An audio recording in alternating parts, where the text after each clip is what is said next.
Very interesting bottom. Yeah, I wonder if that's coral go up away.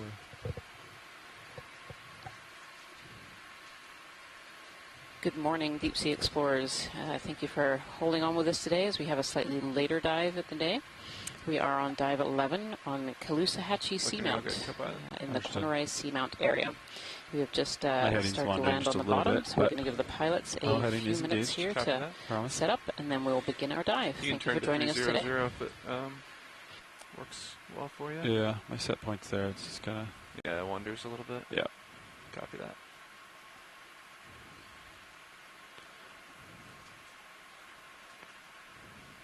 I feel a little bit of current blowing the tether to my starboard. Yeah, roger that. You probably feel it. Yeah, you lateraling against it, looks like.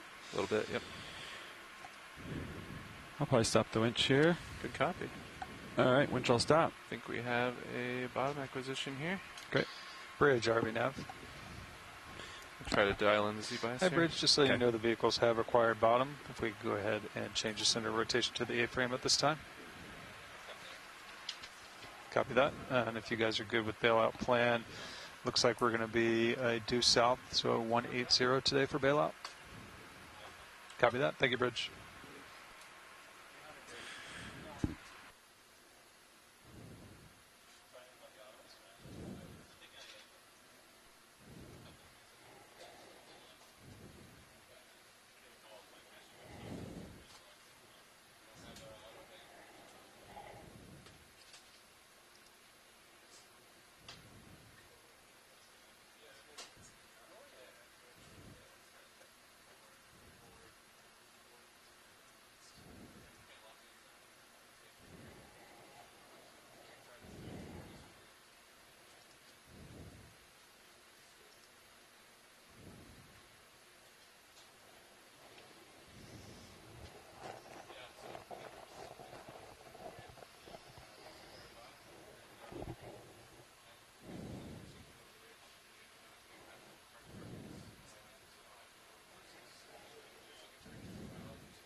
Yeah, copy that. Just get my radios set up here.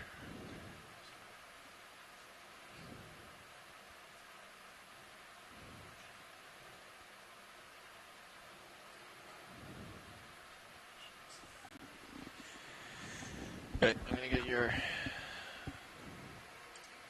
swing arms out.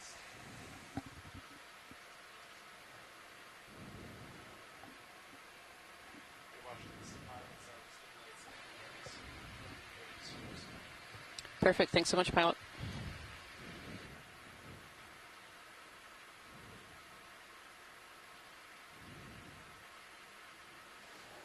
Light the way, Josh. Show me what's out there in the distance.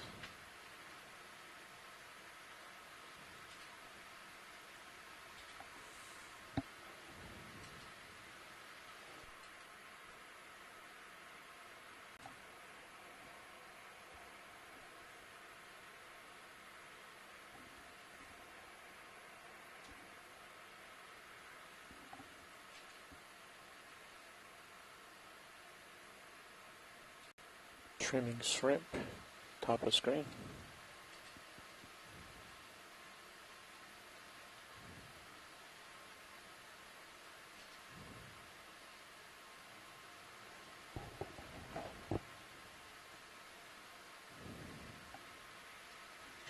Alright, Sean. Lowers are deployed pretty wide.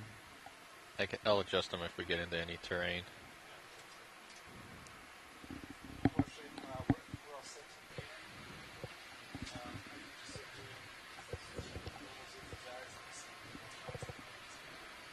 That's great. Thank you, pilot. I think, as usual, our first task is really to find a rock to pick up if there is one en route, and then just snap zooming on some of these corals so we can have some quick IDs back here. Thank you.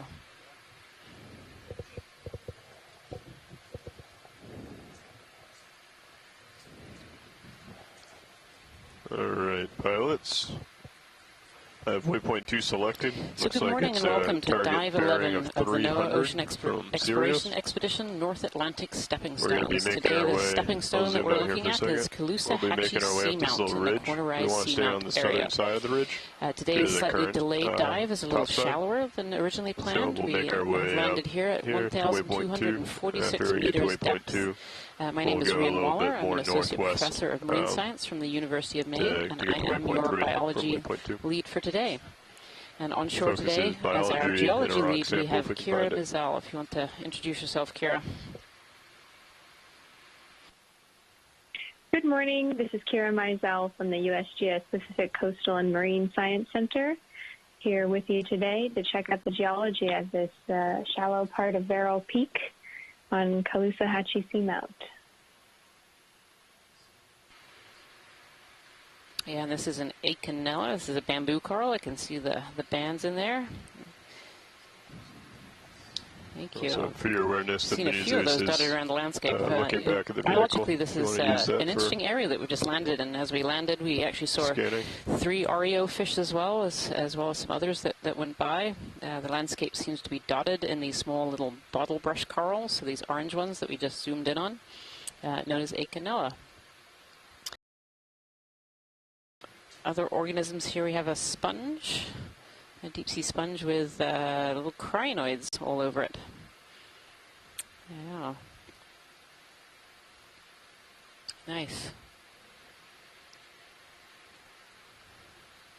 This looks like a hexactinellid, a glass sponge.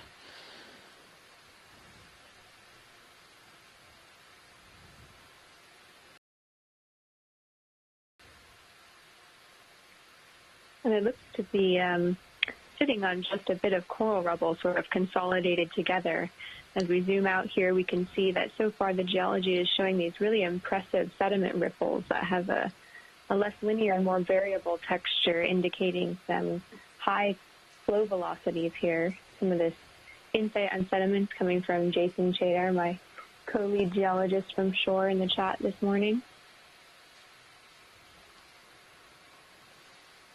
Yeah, these sediment ripples are really impressive, and it's interesting that some of these ripples are made out of this coral rubble material that's been so prevalent on our previous dives here in the Corner Rise as well.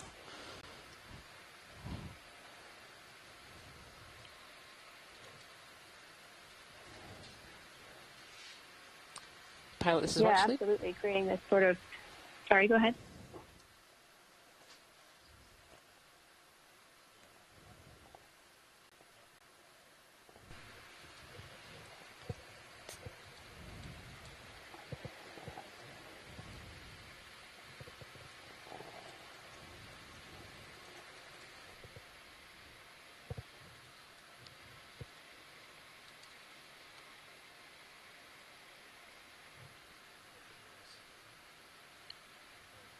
We can see too the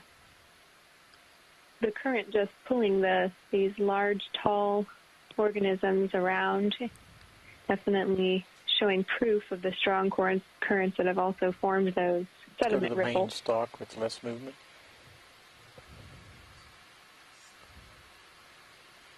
This is a coral here, these long whip corals, kind of look a little bit like something out of Dr. Seuss, kind of have these funky forms on the seafloor. Really, really dense polyps on this one. very hard to see the skeleton through it. And very often it's the skeleton that helps us tell what species some of these corals are. I don't know if it's possible to get in a little tighter, or are we at about max there? Okay. Thank you.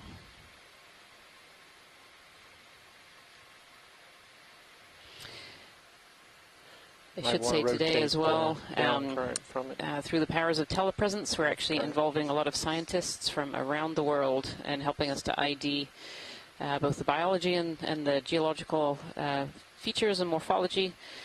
So we have this scientific chat room where other scientists from around the globe can help us, and we have about 20 or so scientists in and out of the chat room this morning. And so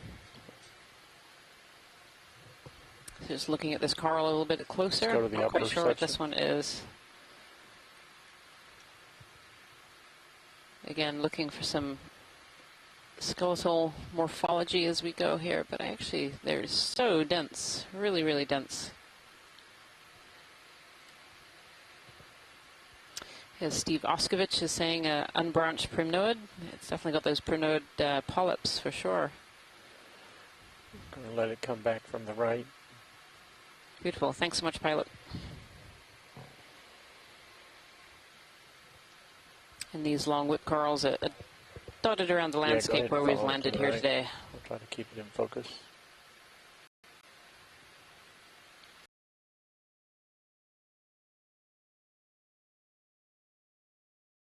Which is a type of primnoid. Primnoids are quite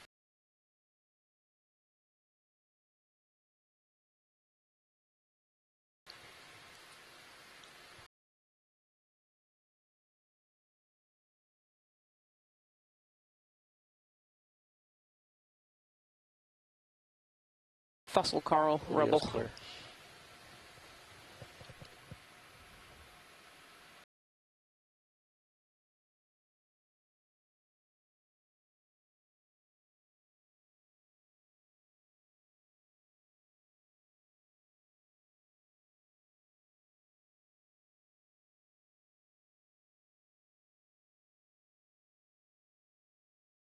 Of the ripples, and it's that more black-looking ferromanganese-coated coral rubble being built up on the side of each ripple, suggesting that there is some size sorting due to these strong currents, and size sorting of the sediments and other coral debris. And it's a really good view out of the Sirius camera today. So the ROV system that we're diving today is a two-body system.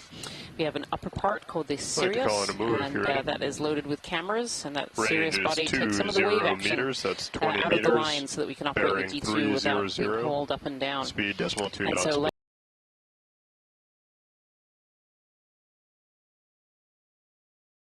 to the size of our D2 ROV system here today.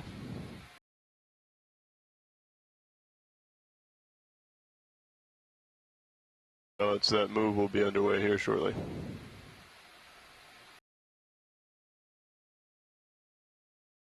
Bathopathes, a type of black coral.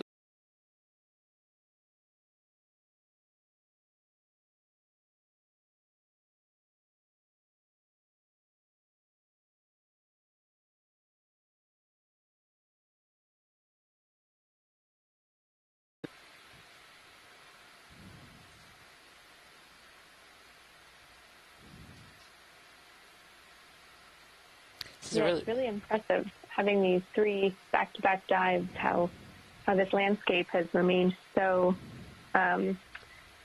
similar with the carbonate, the very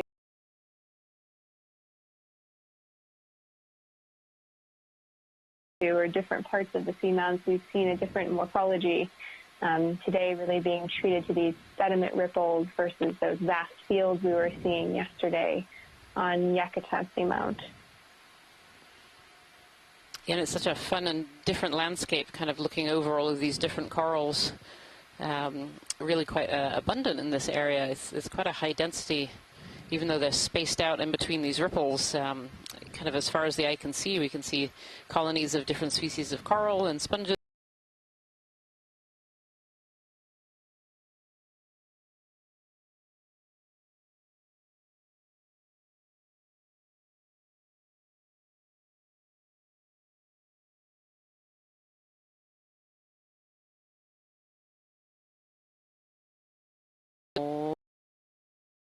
Yeah.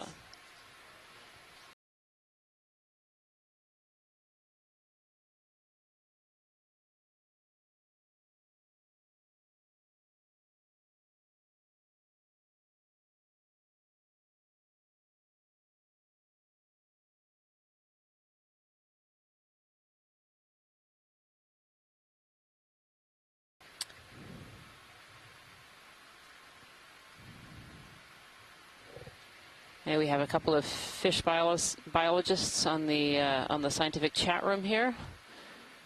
If they have any insights into what these two species might be.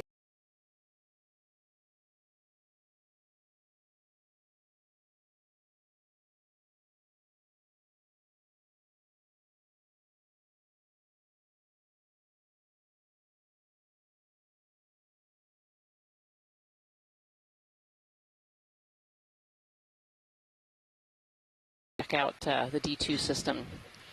So we hear from Peter Oster that the larger fish that we were just looking at is potentially a codling, a Lepidion.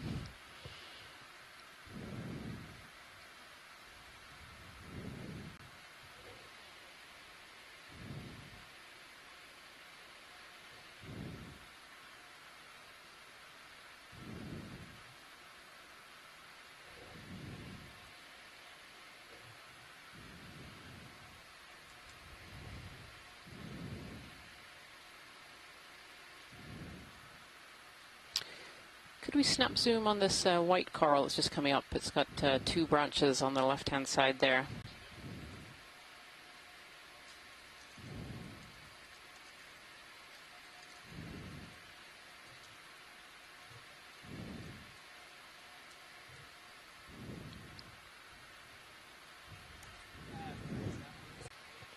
Good copy, Bridge. Thank you. Can you get us any closer?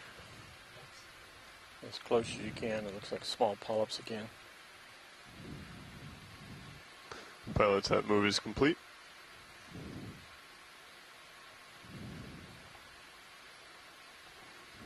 Looks like we have a large anemone sitting at the base. This is potentially a corallimorpharian anemone. We've seen actually a couple of what look like the same species of these.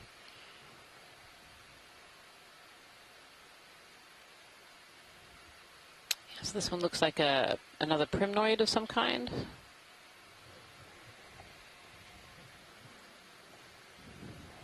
Very distinct polyps and branches there. And lots of organisms living within those branches as well. When we saw colonies similar to this a few days ago, it was identified as a Thorarella, and Steve Oskovich on the scientific check room is confirming that as well as a Thorarella. Thank you so much, pilot. That's great.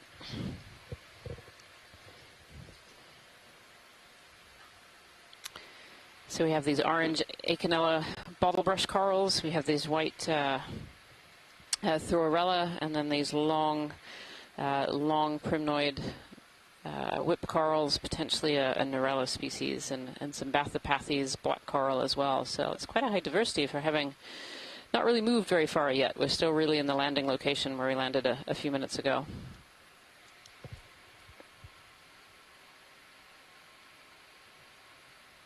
Well, I've been noticing that it's very interesting that these larger species are attaching onto this coral rubble, which yesterday we were able to set down in a similar landscape and have the ROV try to move some of that rubble around to see is it staying in place or is it easily moved, and it was very easily moved. So sort of interesting that in this region where the topography is a little bit flatter, some of these larger fauna are able to actually use it despite it not being necessarily very stuck in place.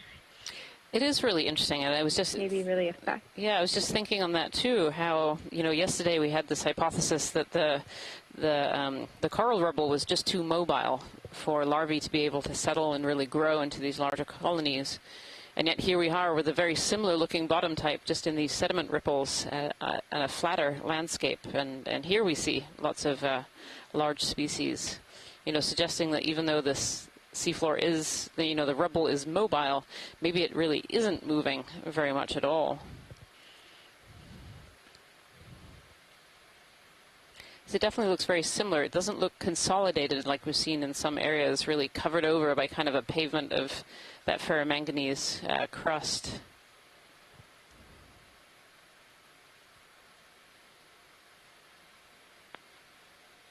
Yeah, I agree. Definitely more of a sedimented area here, although very similar looking. Very.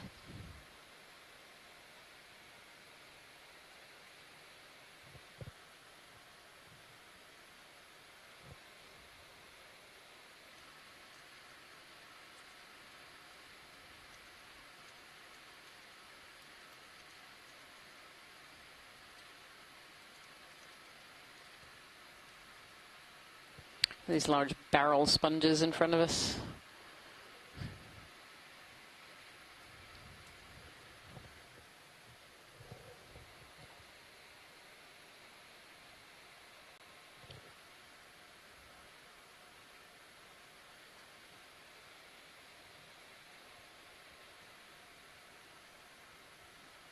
And in case you haven't seen some of our previous dives, we've been talking about this fossilized coral rubble that you kind of see on the bottom here. It's made up of several different species and is covered over by this ferromanganese patina, so that's what causes it to go first off a dark brown and then eventually turns black over time.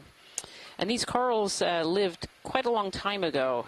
Some preliminary age dating from this area from colleagues and paleoclimate scientists estimate some of these corals lived 10, 20, even up to 200,000 years ago. And so this was really a paleo reef, a fossilized reef system that we're seeing here with all of this coral rubble. It's eventually been broken down over time as well.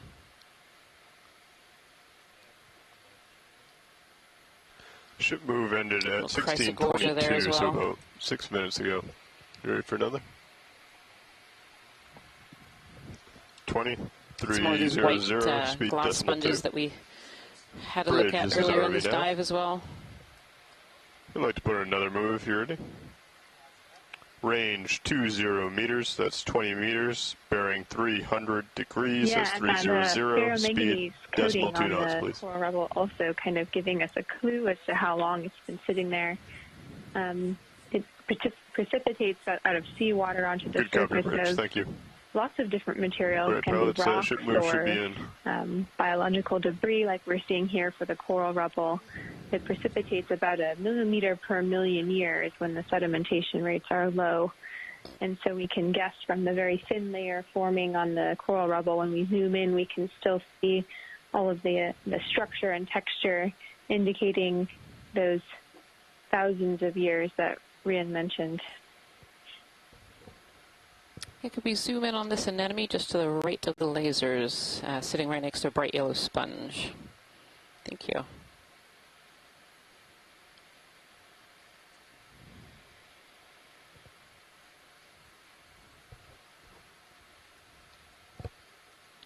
Though we often very much focus on some of these larger organisms, as we've seen, there are a lot of smaller organisms that are living amongst this coral rubble as well. It's really providing that habitat for other small species. So this is potentially another corallomorph as well. So corallomorphs are a relation of anemones and corals, and are often, you can tell them by these little balls, kind of the end, these nodes at the end of their tentacles there. This is interesting, as this one actually has a tentacle stuffed in its mouth, suggesting that maybe it caught some prey. Those tentacles have these sticky cells all over them. They're called nematocysts, and they have like a sharp barb inside them. And when something brushes up against it or they sense some prey, these barbs are shot out into whatever the prey item is and make it stick to the tentacles. And then those tentacles will bring the prey over and put it into the mouth, which is that central opening there. And these corallomorphs, just like anemones and corals, they have just one opening, so food goes in, it's digested inside that opening there, and then the waste is spat out. Anything they don't digest is spat out afterwards. Really fun to see it with its tentacle in its mouth there. It's so cute. Full wide. Thank you so much, pilot. And you can really see that that rubble around that anemone too, all the different types of corals that are made up, as well as spines. Always one of those carnivorous tunicates too coming up. Yeah, we could just have a quick snap. Tunicate is the target. Laser's clear. Yeah, these carnivorous tunicates was something we saw a few days ago. Looking at the top circle. Really very large. So those lasers on the bottom, they are 10 centimeters apart. We use these lasers to scale items on the seafloor. It can be very difficult to tell how big or how small either biology or geological features are, and so we use these harmless lasers to identify how large organisms are. And so this is a tunicate, otherwise known as a sea squirt. And we were told the other day that this, by Christopher Kelly, that this is a carnivorous tunicate. So we'll take in larger organisms and we'll digest them inside the body. That's a really great shot. Thank you. One last zoom to the upper right. The opening on the right.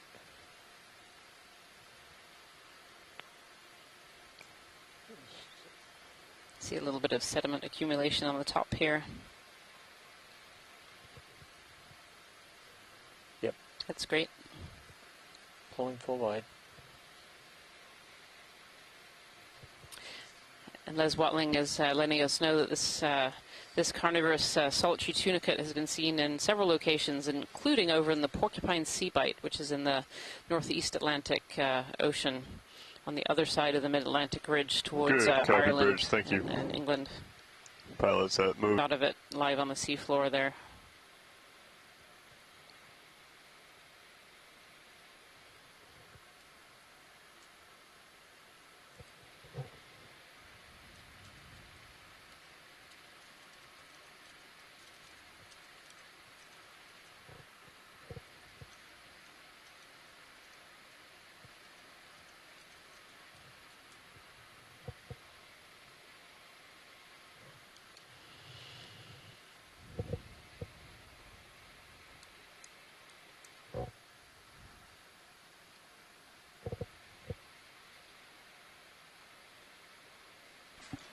See anything off at that distance on the sonar? Again, some returns on that. So I'm not seeing much in the way of igneous rocks, Kira. I know one of our first tasks on a lot of these dives is to find a rock, but I'm not seeing much here. Yeah, I agree. I think it's likely, since we're on a more of the top of a ridge. If you look from home, if you look at camera 3 view, you can see HiPAC, our live navigation map, and you can see we're climbing along the upper portion of a ridge where the topography is not very steep. So it's likely that we'll continue to see, in terms of geology, this carbonate sediment with some coral rubble accumulated, as well as these large ripples in the material. It would be rare to see an igneous outcrop, but not impossible. So we'll keep our eyes out, but definitely not looking like an area where we're going to get a rock collection anytime soon. Looks quite consistent so far. Yeah, it doesn't seem like it should be that hard to collect a rock from places, and yet this has happened to us quite often in the last few dives. We've had to really hunt for that rock sample.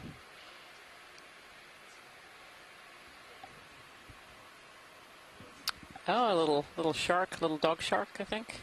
Oh, moving fast. Oh, with a really big parasite on one side. So those parasites are isopods, and they stick onto the side of sharks and fish, but gosh, that's a really big one.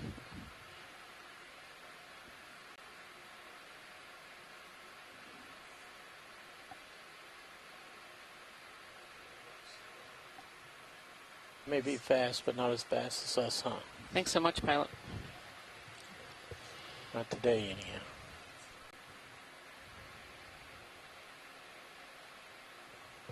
As a follow-up to the discussion on whether or not we'll be able to find rock. We might be able to find some rocks or conglomerates, but likely not an igneous rock. And Kevin Conrad, a geologist in the science chat, letting us know that 1,246 meters, about where we are today, and going shallower is just a little bit too shallow for basalts to be found on these cornerized seamounts. The igneous rock that makes up these large underwater mountains is covered up at the tops by these carbonate caps, and the igneous features would be much deeper. So we'll look forward to a chance to sample some of those on some different dives, and instead enjoy the lovely sediments and carbonate features for the geology on this dive. Yeah, so we're just going to have a little zoom into some of the sediment here.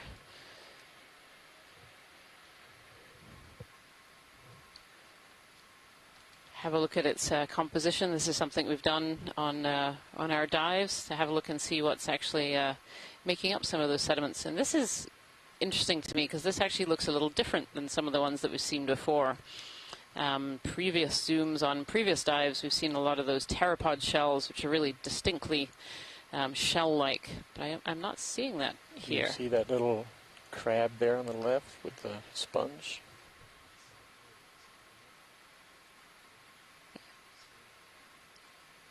Oh, yeah, I just noticed up in the left corner there's a crab that's trying to hide. So this is what's known as a carry crab, and they carry often pieces of sponge as little hiding areas. Pilot, can we tilt straight down? I think we'll get a better details of the sediment.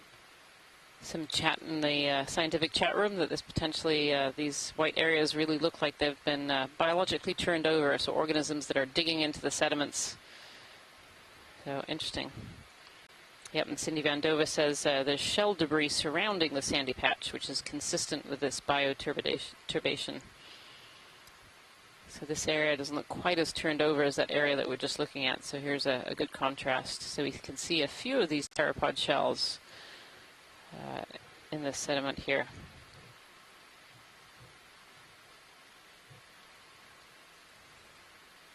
Thank you so much, pilot.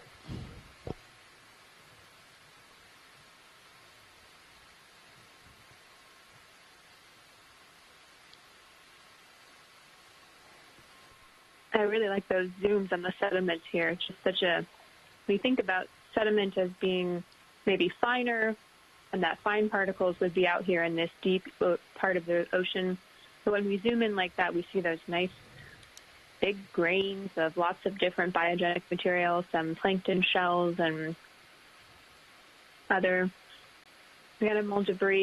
And it's super interesting to imagine the sedimentary processes here and the currents that have swept away some of the finer material, leaving behind this almost sand-sized grains of sediment, even though it's not sand, but you can kind of use that as a way to imagine the coarser material that you see at a beach. It will be the same as the last two, 20 meters, that's 20 meters, bearing 300 degrees, speed 0.2 knots. It's really fun to kind of look out on the view that we're seeing and all these little candy canes of corals in the distance there. Good copy, thank you. A lot of these crinoid whip corals.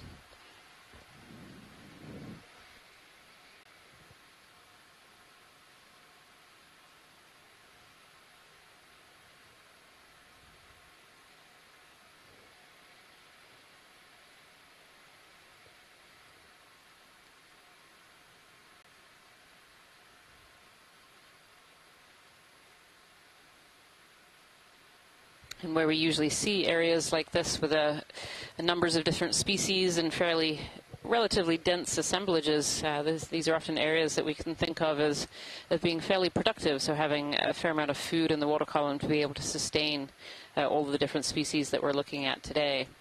And the food here in the deep ocean comes from something called marine snow. So this is often the particles that we're seeing in the water column, particularly if you're watching us as we go down with the ROV system. So these seamounts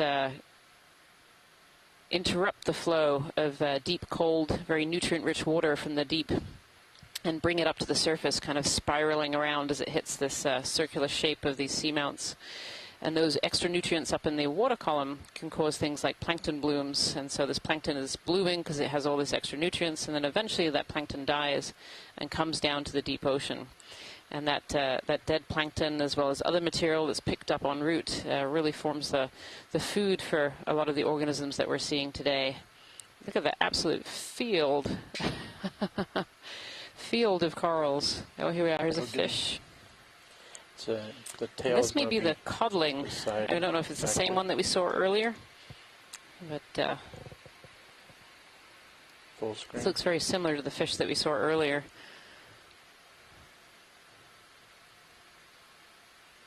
Swimming amongst this field of coral. There's a dorsal spike.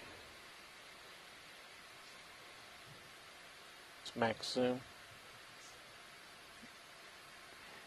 Swimming away. Spike is up. Spike is down. Thank you, pilots.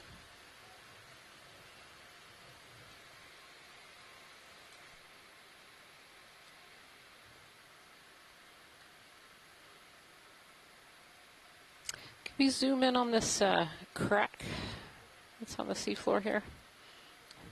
Thank you.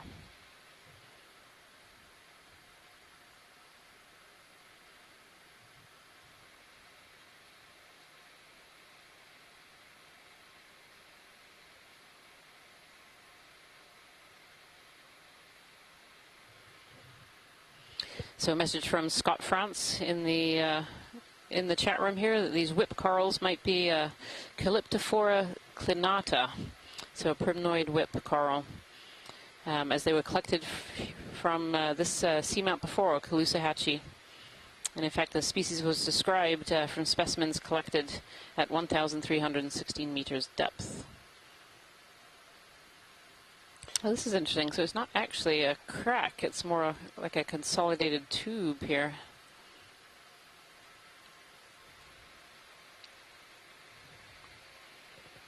Should I pan up or right? Sort of go down the track. Yeah, it's an interesting little, I couldn't tell if it's more of a lip, like the coral rubble has been sort of piled up and created a ledge feature, or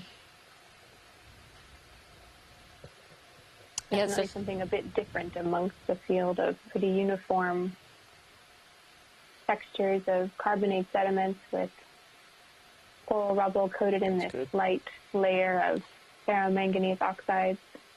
Interesting. So I think there was a cup coral in the foreground as we back out here. It was kind of a red color right there, kind of dead center on the bottom of the screen there, coming into the lasers, just below the lasers.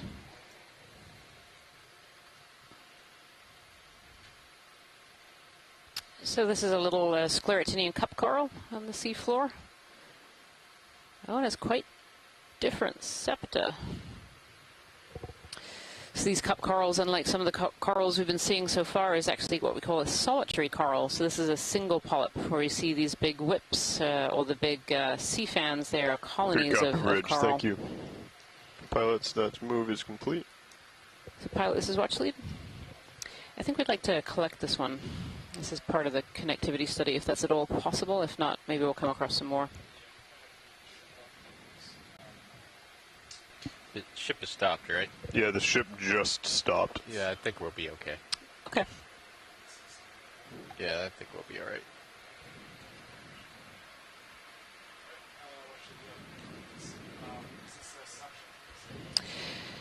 right. You know, it actually might, if it's on loose rubble, it might come up in the suction. Yep. Lasers on.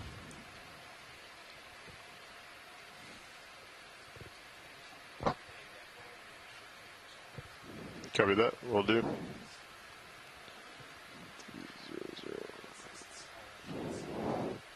Bridge, this is ROV that's down. pretty tiny, and hopefully it's on put fairly ship loose move if you're material ready. on the bottom there. It gets some of the fossilized coral Range material. 10 meters. That's while we're 10 collecting meters. Bearing 120 degrees. Speed 0.2 knots, please. So we are just setting up here to collect this little coral. Good copy, thank you. We have a mission on these exploration expeditions All to right, collect pilots, you have a species move that in are 10 meters potentially unknown or directly, potentially unknown from certain reverse locations. of what we have been doing. This is one of those target species for connectivity. So we're going to give the pilots a little bit quiet here while they set up to collect, and be back with you momentarily.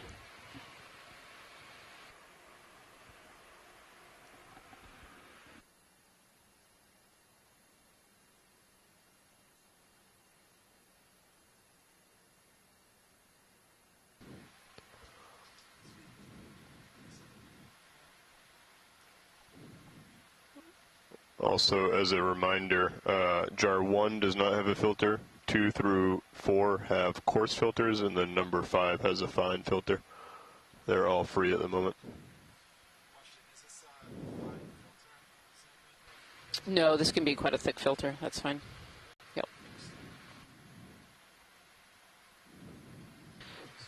Of course, I meant coarse, not thick.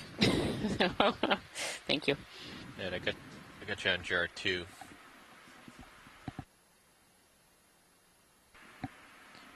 Hydraulics are up. You're ready to go. Jar lights on.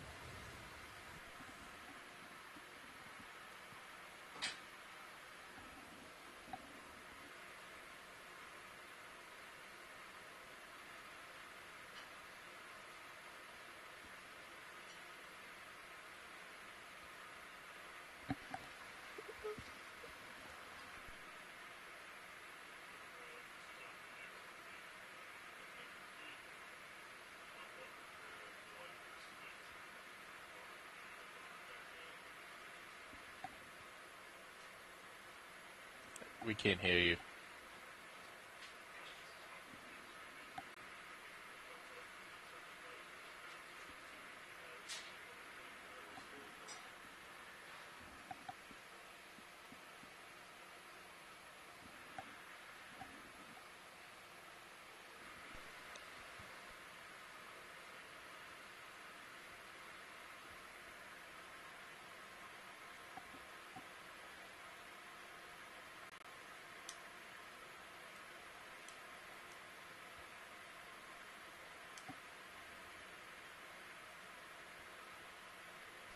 Good copy, bridge, thank you.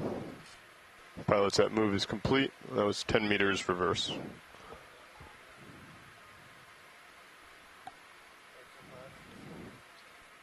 We're good. Yeah.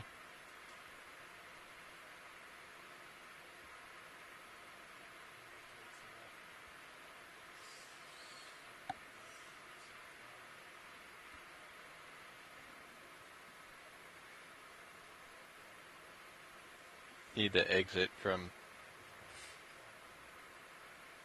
that too. All right.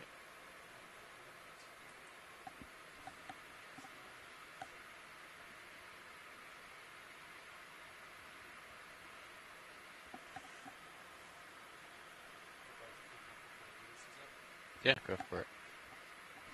Go ahead, bridge.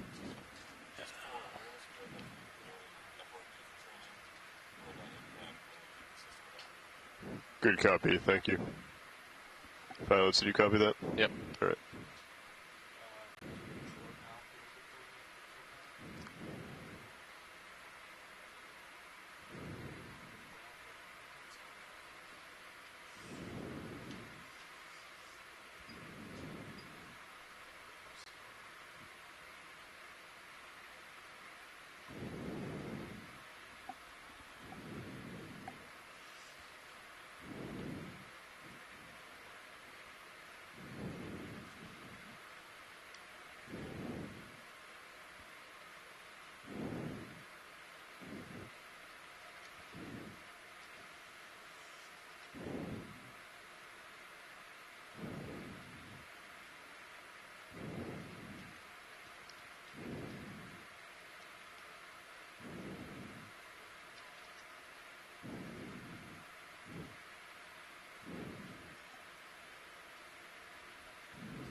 Ready to jar in?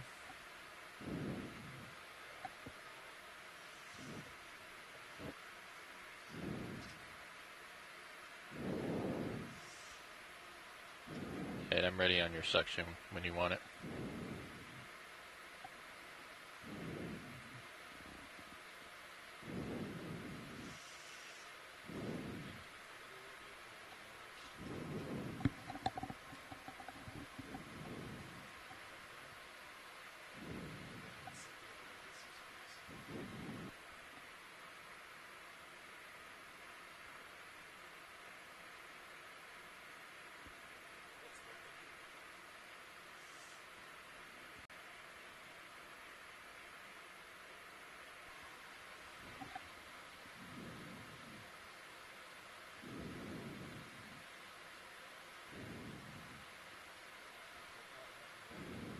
You want me to go tighter on the main? Copy.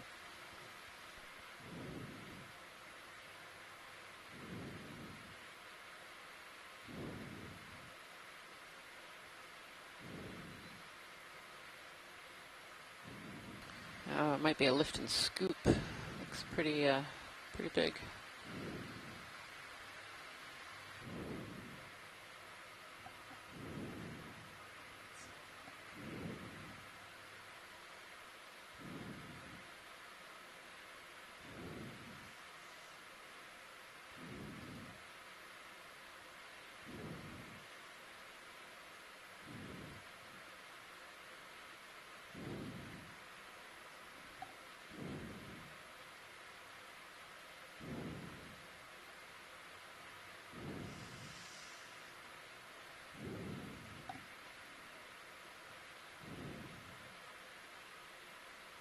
Still in the mouth, may want to blow it into a bio box.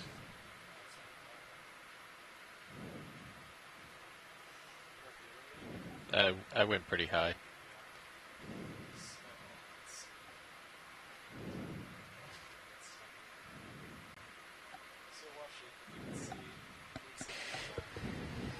Yep. Yeah.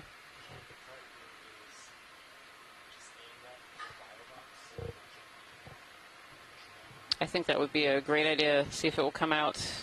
Yeah. Thank you. Alright, let me know when you're ready for the drawer.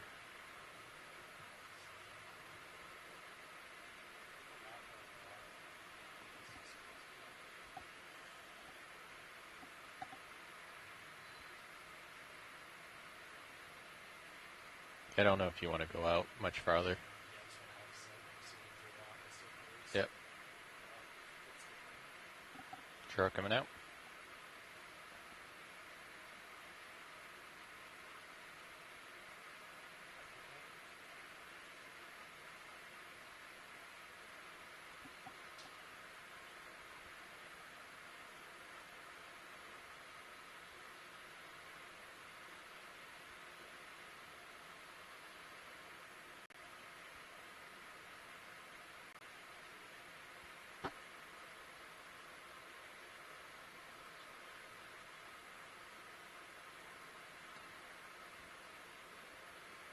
Alright, let me know when you're ready.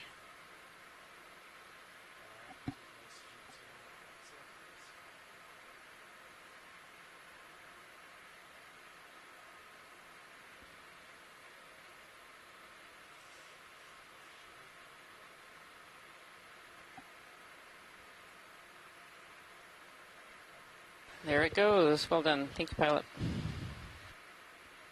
Alright.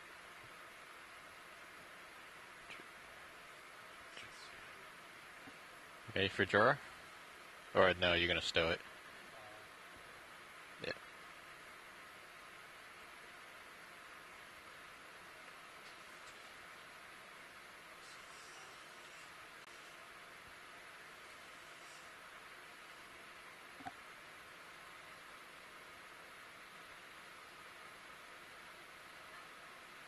You're nice and lined up.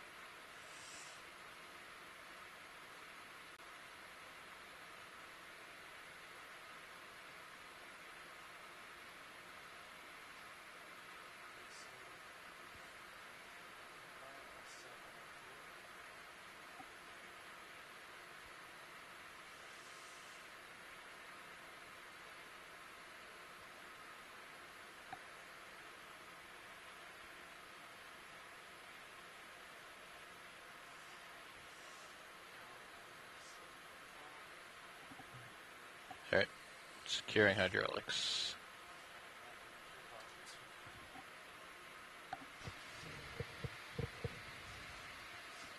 Thank you so much, pilots, for the excellent collection.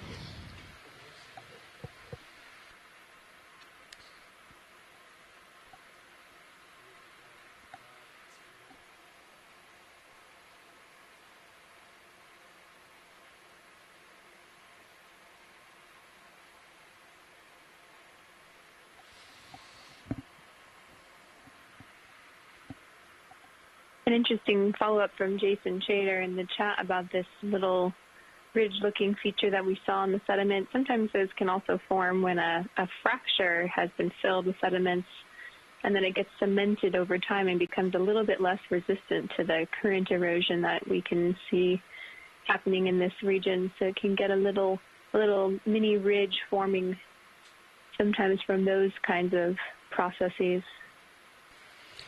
Wow, really going into a Would you like another move? Yeah, it's really interesting. We really we just crossed a transition there, a distinct line, meters. where it changed from these ripples to this very as you much stretch out, would you like smoother another move in where we reverse 10 seafloor. meters? Sure. And continuing this field of this Calyptophora clinata, Is that a these rock? primnoid whip corals, along with these little bottle brush. Oh, do we have a rock? I think that's consolidated coral there. Thank you for looking. Good eyes. It'll get there. Every day we've said we've had trouble finding a rock, and we've always found one in the end. So I like to be positive. What do you want me to do, Roland? It's absolutely field of corals. I'm starting to come in with these amphitheater-shaped sponges. Oh, yeah, again, you can just see the ripples over the right-hand side. Oh. Copy. Yeah, it looks clear in the sonar. Oh, Enelapsamia rostrata. If we could have a quick zoom on this yellow coral, just a snap. Thank you.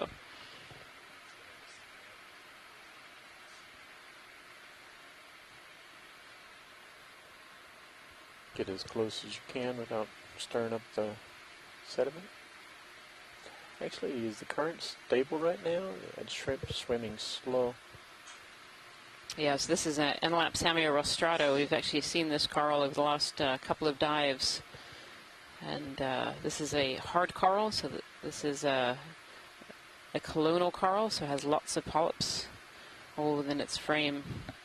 And they're just this really beautiful, distinctive yellow color out here on the corner eyes. And one of the features of this particular species is all the polyps grow in one direction, so they have kind of a face and a back, and we're staring into the face area. You can see those polyps with these short little stubby tentacles sticking out of that skeleton framework. And these hard corals have a hard kind of exoskeleton. When we think of the soft coral fans that we're seeing, they actually have a central axis and the tissue grows on the outside. Well, these hard corals, the hard parts are on the outside and the tissue grows in little pockets inside those hard parts. All made of calcium carbonate. In the case of this particular coral, this is an aragonite skeleton structure. Beautiful shot. Thank you so much, pilots. Let's go with the full screen.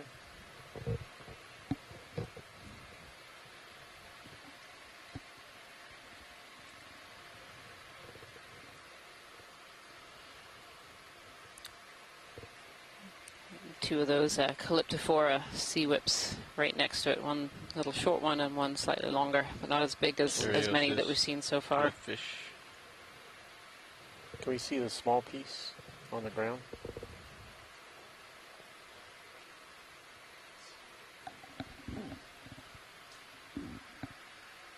Tilting back up to look at you, Sean.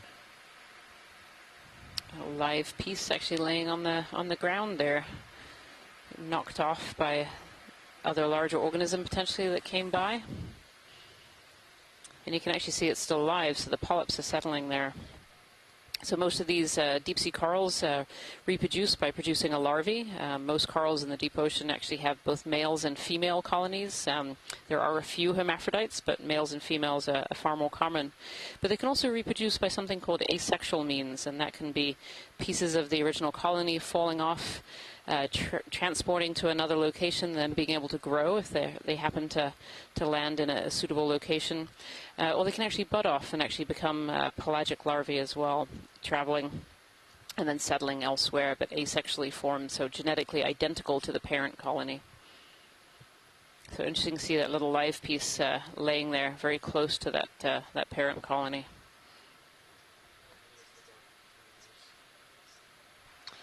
Yeah, same direction, 300. And back into these sediment waves and kind of Call it rubble now. zone here. Bridge, this is RV nav. Like a move when you're ready. Range 20 meters. That's 20 meters, bearing 300 degrees. Speed decimal 2 dots, a please. little bit harder about what's causing these kind of medium scale changes in texture. Good copy, thank you. We're not crossing any major topography. Interesting that we have these patches with almost no coral rubble and then right back into the sediment ripples, and then sometimes kind of just coral rubble. So even on this medium scale, we're seeing a bit of change with the same materials but in different distributions. Yeah, it's really interesting because we're traveling up this ridge, which is relatively flat. You know, we're looking today at about a 12-degree slope, so much flatter topography than we've been doing recently in the last couple of dives.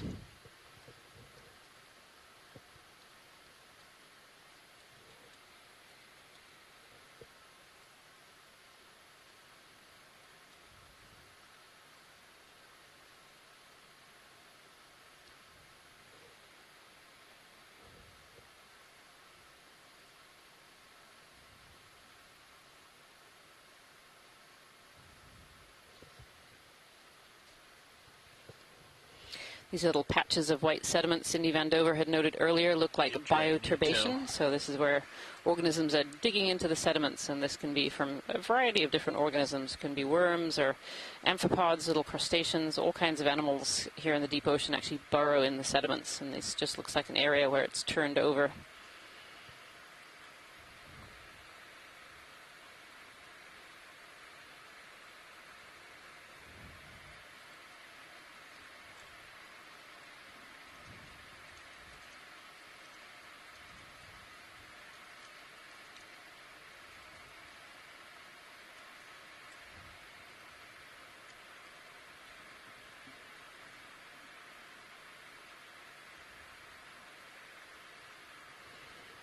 And again, crossing over just on the left-hand side onto this more smoother sediment area. It almost looks, Kira, like this is the ridge. Like the ridge is this sedimented, and then as you go down, what would be the northern side of this ridge, the right-hand side of our screen, is where we're seeing those ripples. So I wonder if it's just down to a little bit of morphology, this very slight changes.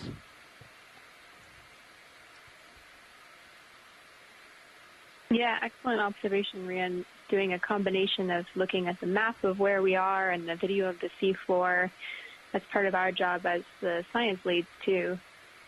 Can put together all the information on the currents and the depths and the topography and what we're seeing on the video to try to make sense of it all. And I really like that thought that as we go from side to side, just over the edge of the ridge, you can imagine if you were on a hike on a mountaintop on a ridge.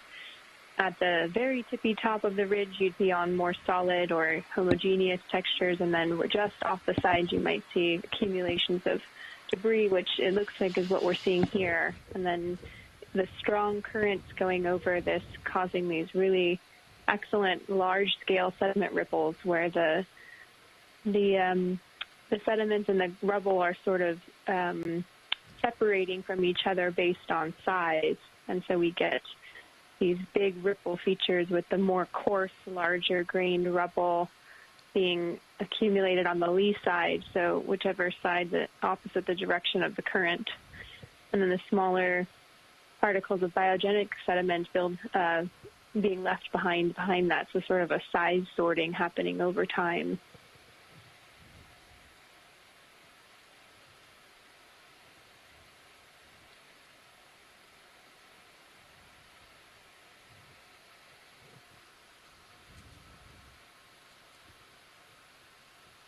Another one of these Thuarella colonies in the front, kind of bifurcated, and then we have these wonderful bottlebrush corals. Some of them very bushy, like bottlebrushes, and others seem to have these little, almost lobes going up and down their skeleton, just different growth patterns as they grow. Good copy, Bridge. Thank you. Pilot's move is complete.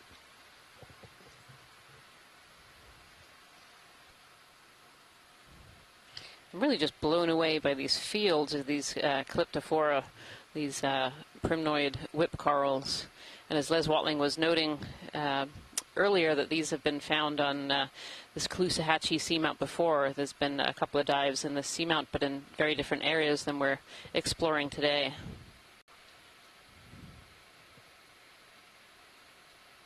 I was curious, Rian, for the whip corals, is there thoughts on the advantages to being long and skinny and tall instead of a bigger branching coral? Does that give you an advantage reaching up into the water column to try to catch some of this marine snow? Or is there any thoughts from on the evolutionary side why they'd want to be so tall and thin? Yeah, that's a really great question. You kind of really touched on it there, Kira, that obviously, you know, these corals are, oh, there's a fish there. These corals are feeding out of the water column, the suspension feeders, so they need to be up in the water to be able to pick out particles. And so you can imagine being long and thin and skinny would help give you that advantage. Now, if you're kind of a fan-shaped coral, you might have other advantages in that you're interrupting that water flow and kind of swirling it around your branches, and so maybe you're getting more food into that inner core area. From my perspective, too, in terms of the kind of research that I do, I'm really interested in how these different shapes enhance or help reproduction. So if you're long and skinny, you can imagine all of your larvae traveling away from your colony very, very quickly, whereas if you're these small little bottlebrush corals, you know, maybe some of those larvae are retained for settling really close by. It's one of these really interesting questions, and why we see such a huge diversity of different forms of deep-sea corals and out there as well. Science, I've got a question for you. Absolutely, This Roland. is very general. When you've got such a large collection of corals such as these, is there some type of name or anything associated with this type of collection? You know, like a flock of birds or school of fish? Yeah, that's a really great question. So, you know, we have a couple of names. You obviously have kind of a reef or a bioherm for these harder corals. And where we see fields of these octocorals, when you get over a specific number, they can be called a garden. So a garden of octocorals. And certainly looking at these numbers, I could potentially throw out there that this might be a garden community, that there are so many within a certain square footage.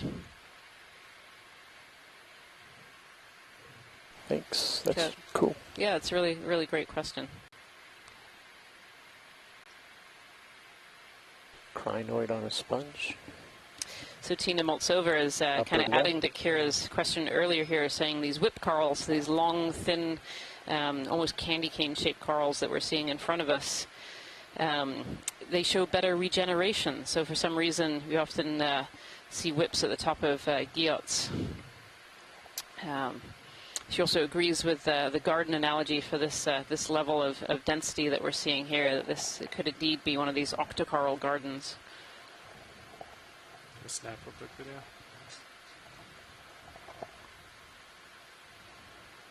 And of course, all of the video data as well as the samples that come from the NOAA Ocean Exploration Program aboard the Okeanos Explorer go out to the community. So all of the video that we're taking, all of the samples go to national repositories and can be used by researchers around the world. And so one of the things that can be done from the video that we've taken so far is look at these communities of these whip corals and actually count how many are in this community as to whether they belong in that garden category, this high density communities. It's a beautiful shot of a crinoid here sitting on top of this this vase sponge. One last garden question. Absolutely. Do these particular corals tend to have these larger coral gardens? How frequent do you find them in this sort of layout? Yes, that's also a really good question. I'm not really sure about the frequency. Certainly we saw a habitat like this on this Caloosahatchee Seamount before, in this kind of density of other whip corals. Certainly up, I'm thinking about an area in Alaska that I've done a fair amount of research. We do see some of these whip corals forming communities like this. They tend to be very, very dense and close patches, and this definitely seems to fit that. Looks like hair. There's a little jelly in the front there. Yeah. All the corals and Sargassum view. Oh, actually, it's a shrimp swimming through the water. Beautiful. Oh, 2 of them. There's actually been quite a few. We saw some as we were just starting to land as well. You know, Oreo fish in the background too. We've seen a fair number of Oreos so far.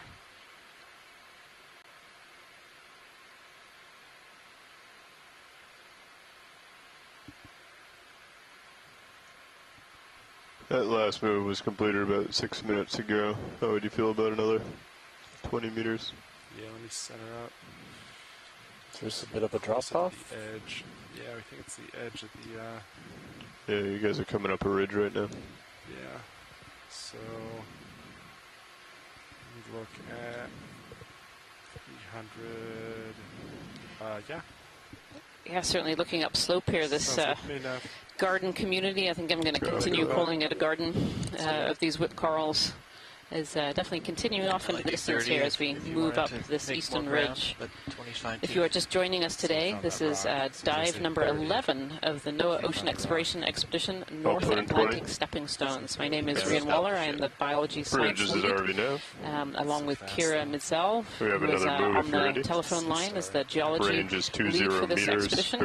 And we are today diving on a eastern peak area, an eastern ridge area, sorry, of Caloosahatchee Seamount, an area called Verrill Peak. You. Oh, and here we see a sea star wrapped around one of these primnoid whip corals, these Calyptophora. That ship moves in, pilots. This sea star really has a very good grip on this very thin coral. It's kind of amazing when you think that thin coral can hold up this sea star. So these sea stars are predators of these deep sea corals, and so they can actually strip the polyps. I don't know if we can get in any closer, kind of on the bend of its arms there. Sure. Wondering if we... Yeah, I'm floating, but I'll try to keep it center. Yeah, I wonder if we can see that it's already stripped polyps from there. With the lower right one, huh? So the oral area in these sea stars is on the underside, so you can see it's kind of wrapped itself around. It's probably got its feeding area, its oral area kind of wrapped around this poor Calyptophora. There's a little yellow polychaete as well sitting on the arms of this sea star. I know the polyps are still pretty intact, so it looks like the sea star maybe is only relatively recently glommed onto this coral, because I don't see any missing polyps down below, and I don't see any missing polyps up above. An old yellow polychaete on the arm down below there. That's a really great shot. I think that just shows how strong the skeletons of these are. Go ahead, Kira. Oh, that's exactly what I was just going to say. I was just going to say that exact thing, actually. Is, you know, looking at them, I would imagine it more, you know, like a thin branch or, you know, a really breakable material, but seeing this really large sea star just hanging on for dear life while having a snack is just really showing the strength. Yeah, I know. And as Tina pointed out, you know, this coral is not very happy. All of its polyps are all closed up, so you're not seeing those polyps. If you actually look at the coral right next to it, you can see it's kind of got this fuzzy texture, and those are all the polyps that are open. But the one the sea star is on is not very happy about it being there. They're all closed up. So. Beautiful. All set there, Watchley? All set. Thank you so much. There's an item that might be rock, but I don't think it is. Okay. Did you get eyes on that? I had it zoomed in. The one kind of right below it? Yeah. Yeah, it's kind of a consolidated coral. Kira, do you have thoughts on whether you want to collect some of this consolidated coral at this point? We can keep moving. I just didn't know if it might have been a rock. It's a tough one. I mean, there's always information we can glean from the coral material, and certainly since we've gotten a few pieces from other seamounts, it could be dated and correlated to other, if the material is the same age as coral rubble we've seen in other regions. So, and since we're on this ridge and that's the rock material we're likely to see here, it could certainly be worth getting a sample like that if we see it. Sure. Okay, we will keep eyes open for a larger piece of this consolidated material.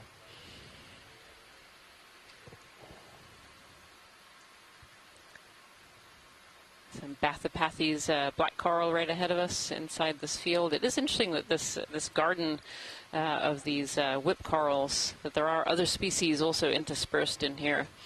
And this just goes into the question that Kira had earlier about what are the benefits of these different shapes of these corals, and the fact that these different shapes are all occurring in the same location is really curious. There must be some evolutionary component to those particular species, be it increasing food or taking out waste, or maybe a reproductive strategy of being these different shapes. But it's a really curious puzzle. Thank you much. Pilots.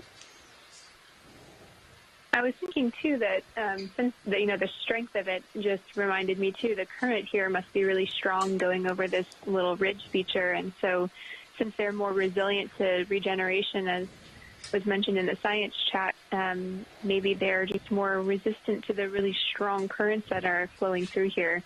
Just a thought from a geologist. Yeah, absolutely. No, you're right. These corals really need that current to be able to survive. In areas of very low current, those are not areas that we see the most species of coral. They definitely prefer these currents that are a little enhanced, being able to bring in that food.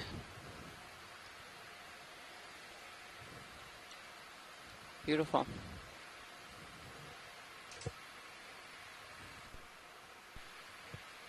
And looking at the sea floor here, too, we can see we're getting more of this pavement texture that we've seen at other carbonate caps on these cornerized seamounts.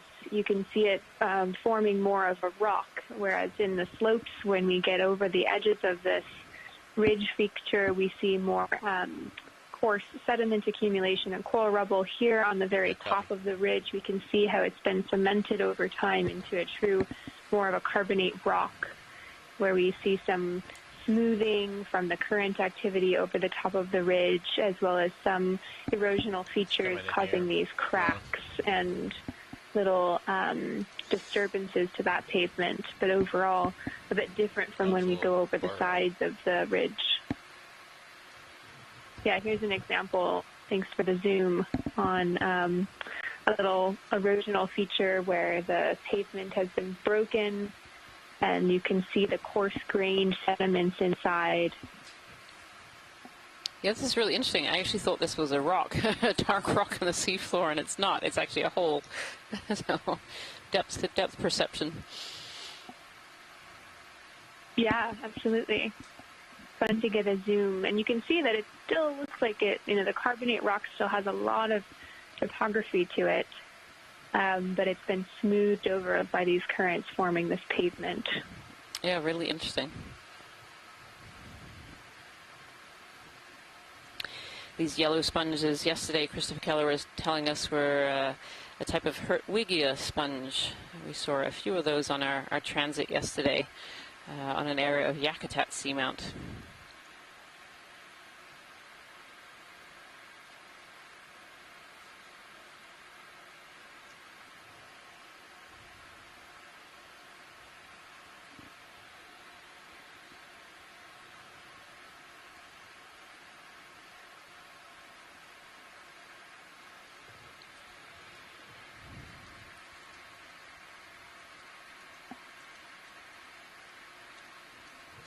Do a quick zoom here.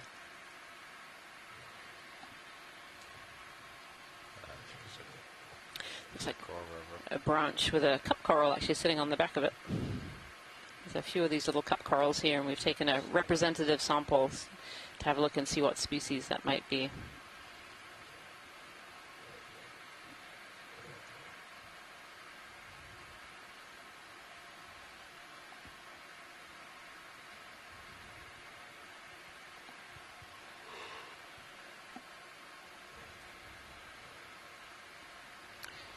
We have a snap zoom on the whip that's almost dead central. Looks like it has a little bulb at the top of it. I think there's a little associate stuck in the branches there. Come on in. Thank you. Oh yeah, we have a little brittle star wrapped around the top of this Clyptophora. It's actually looking a little ragged at the top, like there's been some predation going on. It's missing some polyps. Thank you, pilot. That's great. Okay, let's go ahead.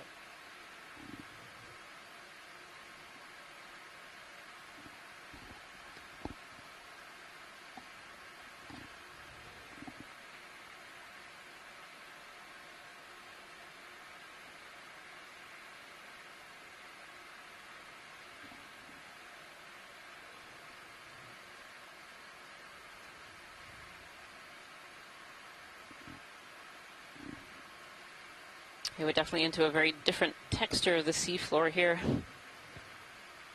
I wonder if that might be a potential collection on that rock there, right on the lasers. Let's come on in, Roland. It certainly looks like a piece of this consolidated carbonate Kira.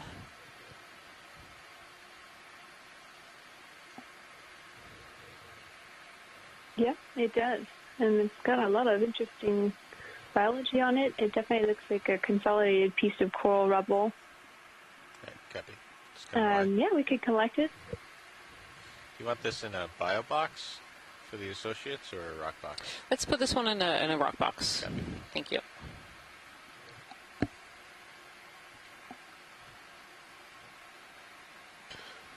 Pilots, that last move ended about 5 minutes ago. Copy that. Thank you now. Be advised.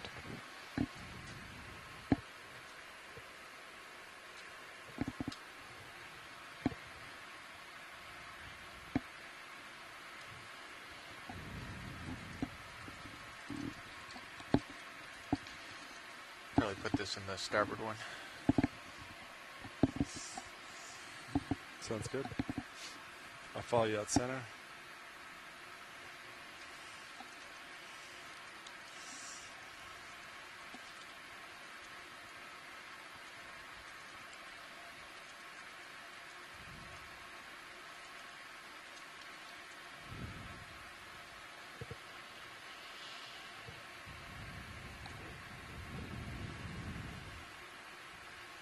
Do we go inboard? Yep. Inboard.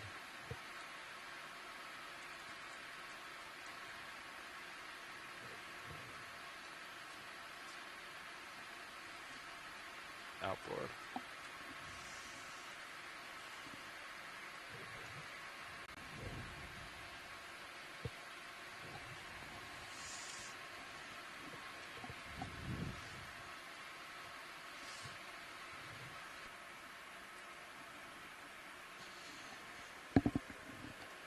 All right.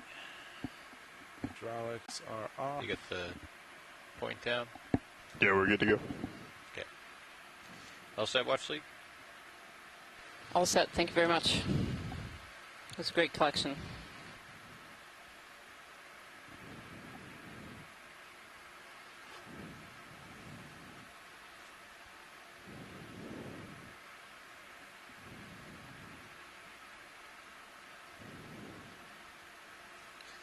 Sonar looks clear. We want to continue on. Yeah, looks nice and Another 20 meters. Sure. Copy that. Bridge, this is ROV nav. We have another move if you're ready. Let's do a quick zoom here. Same as the last one, 20 meters, bearing 300 degrees, speed 0.2 knots, please.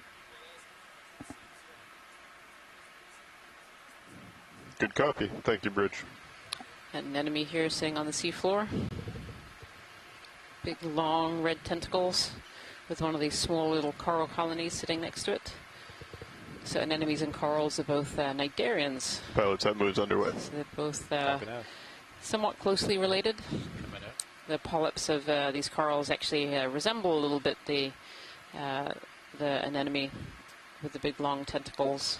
They're just colonies, all of these polyps living together rather than solitary like these anemones.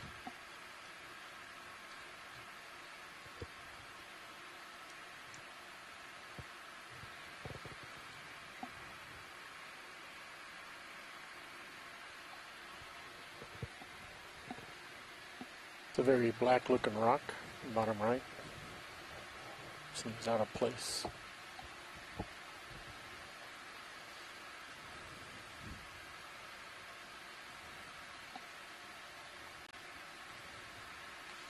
Hey, come on in.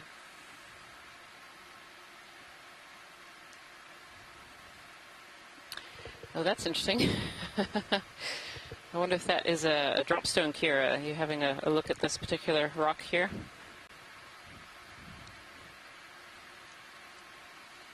Yeah, good eye for those identifying as a dropstone. A dropstone is a rock that's been transported here from another place, usually in this region by glaciers. When it's scraped over another surface, it can pick up rocks, and then as it melts on its journey across the ocean, it can drop those rocks in different places. And you often have a clue based on a more smooth and rounded texture. Of course, this isn't a perfect sphere, but we can see that the edges tend to be rounded.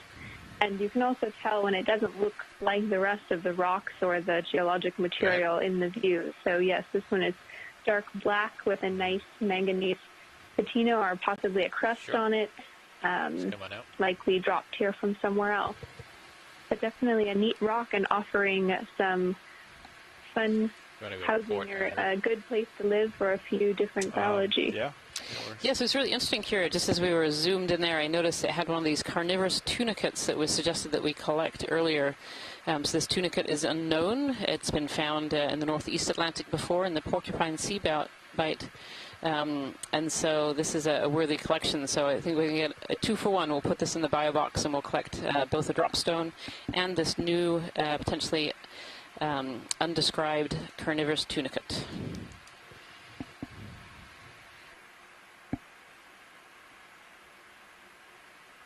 Always nice to get a 2-for-1. It can give us some information about what kinds of dropstones have been transported to this area. It's always, even though it doesn't give you context about exactly where it is, there's always lots of information hidden inside of any rock.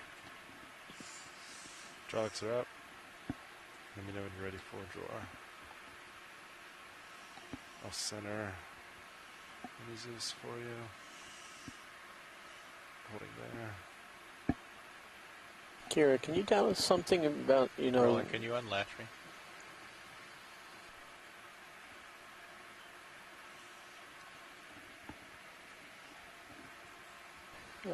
I was saying, can you tell us when these Hey, are... video, could we hold off for a little bit until after the collection, please? Thank you.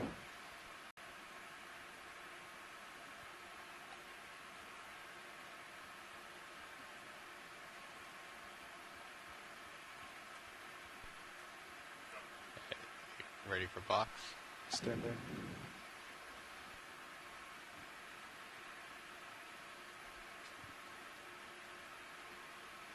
All out.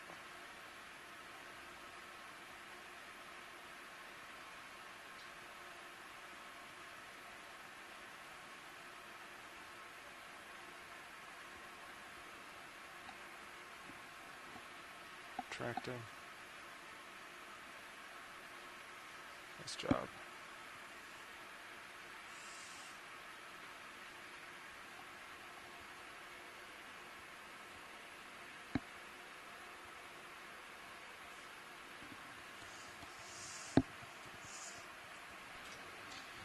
Right. And I'll clear on this. Sample is marked. Oh, actually, this is ROV nav. It's coming off. Would you like to call this a biology or a geology sample? Copy that, will do. Right, pilots, also the move was completed while you were taking that sample.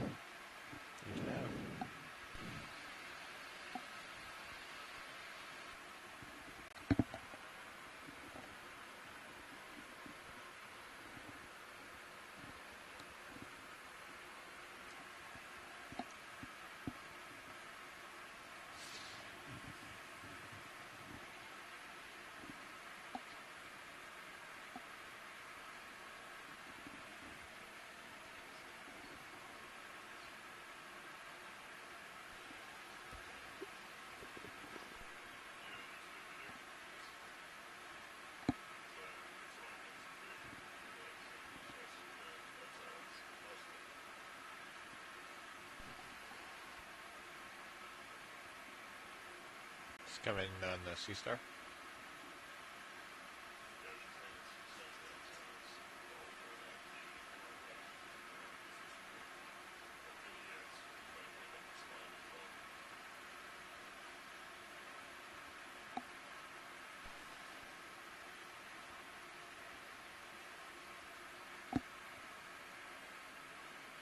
There's another one of these large sea stars that we actually saw attached to one of these Calyptophora prunoid whip corals that we're seeing just in fields here. But this one is on the seafloor, so I don't know if it's arched over a smaller one of these colonies or it's slowly going to make its way up. One of these sitting right there. I don't know if we can peek underneath it. We probably don't have quite the right angle.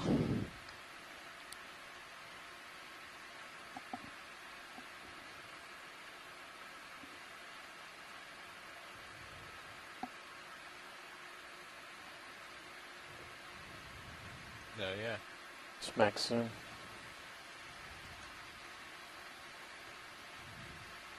Drifting back. Yep.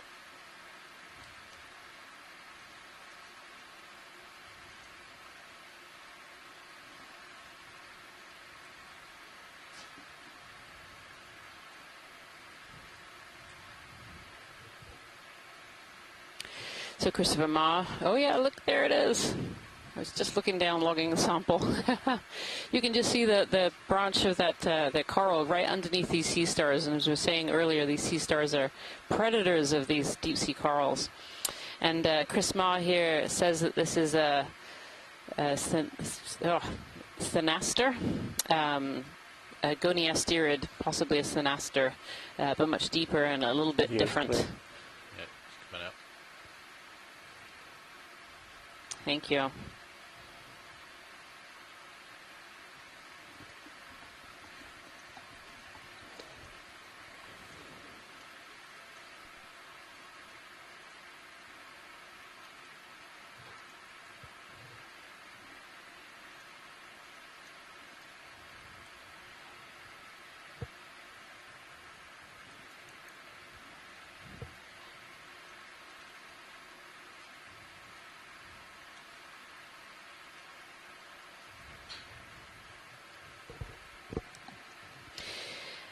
And if you are just joining us today, I'd like to say welcome to Dive 11 of the NOAA Ocean Exploration Expedition North Atlantic Stepping Stones. And today the stepping stone that we're exploring is Caloosahatchee Seamount in the Carnivorous Seamount area, kind of in the middle of that Carnivorous Seamount area.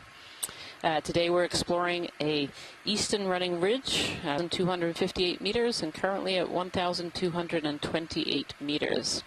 We've really landed on quite a fascinating area. We landed on an area that had really large and long ripples, and which had fossil corals within the ripples, and then ripples of sediment. And then we've kind of moved up into this more sedimented kind of plateau area, and just these fields and fields of these Calyptophora whip corals, along with bottlebrush corals and some other black corals as well. And some Thuorella, quite a few different species of coral that we've encountered today. Do you want another move, pilot? I'm looking at you about 4-0. Sure. Yeah, we can do that. I don't see anything on the sonar. I don't know if you've been looking at it. Looks pretty clean to me. It's like another one of these drop stones here. The direction to waypoint 2 is around a 305. I don't know if you want to change, if we can continue heading at 300. 305 is fine. All right, we'll shift a little bit. 305, 20 meters. Yep, you can see that, blackish rock. Bridge, this is ROV now. Sort of sticking out against this We have a move if you're ready. Smooth carbonate cap that 20 we're meters, at that's here. 20 meters, bearing 305 degrees, that's 305 degrees. Speed 0.2 knots, please. It's hard to tell exactly where it came from, but drop stones can give us a lot of information about how rocks are transported here, in many cases by glaciers, as they've gone across different surfaces and collected rocks and then dropped them elsewhere at different points in time as they begin to melt and travel across the ocean. Sometimes erratic rocks like that can also be just transported from erosive processes. But here at the top of a ridge, it's unlikely that anything is falling down slope. So rocks that look out of place are very likely drop stones in this region, dropped here by glaciers, slowly melting over.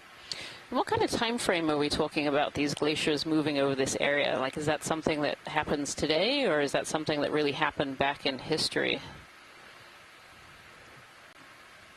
Yeah, it's a historical process. We're offshore of the northeastern U.S., and there's no icebergs or glaciers necessarily in this region very often that I know of.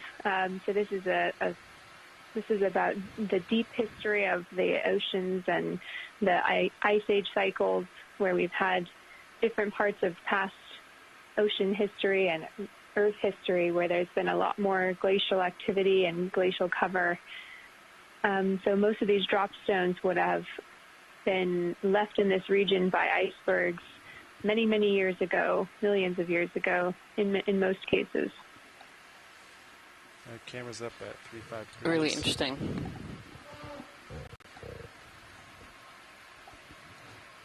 Here we can see some of these Acanella bottlebrush corals. There's a Bathypathes, and then just more of these fields and gardens of these whip corals. As we were discussing earlier, this area must be relatively productive, so have a lot of food resources in the water to be able to sustain all of these, both the density of the corals and also the diversity as well, and the different feeding needs of these corals. Not seen quite as many sponge species, I think, as we've seen in other areas. I've counted about 5 or 6 different species so far, potentially different species.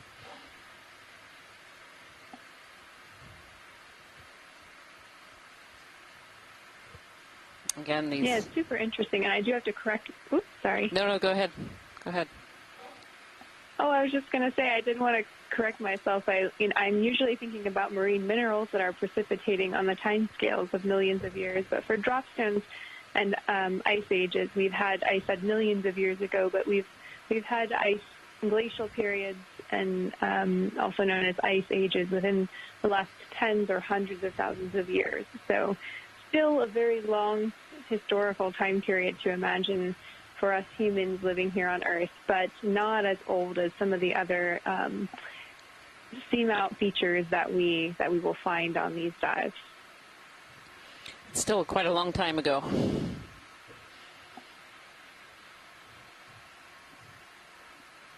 Yes, absolutely.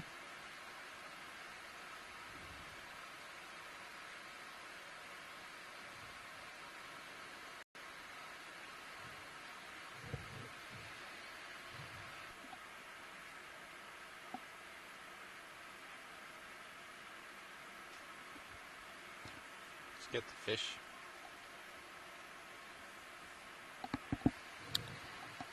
The fish up here in the water column, possibly a rat tail. Very shiny in the lights, that particular one.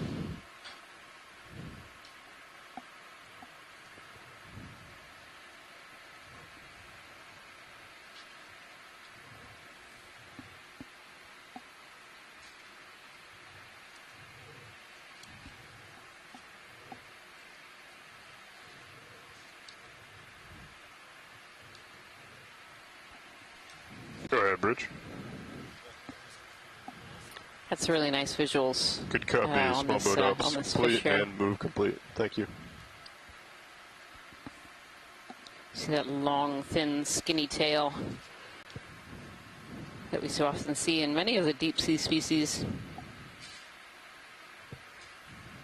We were talking to Peter Oster earlier in this expedition about this kind of slow moving that these long whip tails do, and it's called sinusoidal swimming, and it's often very, very slow, very energy efficient.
Iridogorgia often have like a single or two large associates inside, but they're not often covered like we see some of these deep sea corals.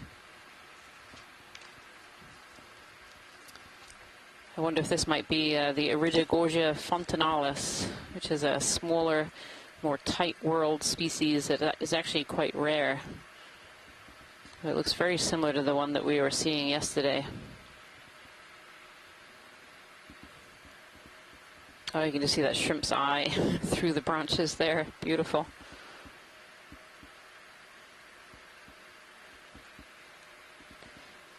Jason Chater, one of our co-lead geologists for this expedition, was naming these Iridogorgia as the fireworks corals, because they kind of look like fireworks.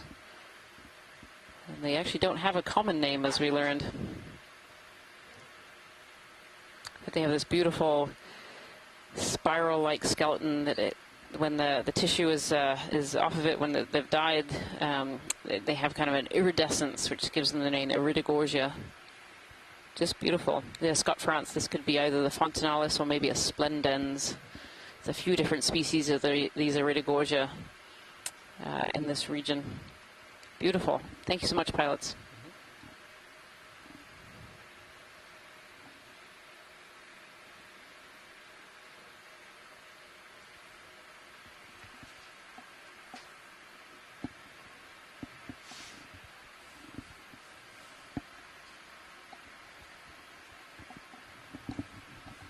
Bathopathes here, these relatively common black coral that we've been seeing in most of our dives so far on this expedition.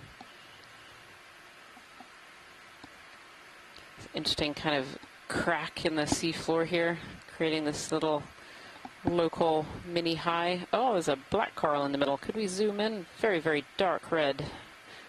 The lasers are on it right now. Seen a few different black corals so far in this dive, but this one looks just that little bit different. And I'm hoping Tina Moltsova from Russia is watching this video. She's an expert in black coral taxonomy, as well as many other groups as well. And so we call these black corals not because of the coral of the polyps, which are obviously this dark red in this particular species, but from the skeleton that runs through them, which is a very dark, kind of pearlescent black. We can see these very long, very drippy tentacles in these black corals, which is kind of one of the features of that group. They have these long, long tentacles. You can really see them kind of dripping. It's interesting, this almost looks like a Bathopathes of a different color. I don't know if the Bathopathes come in these different colors. It seems a bit taller. If we could back up with the lasers just to get a sense of scale of this particular coral, that would be great, pilots.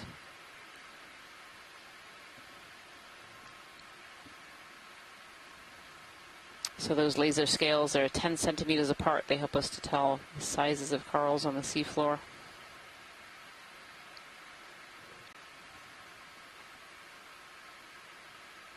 Beautiful. Thank you so much, pilots. That's great. Okay, just coming up.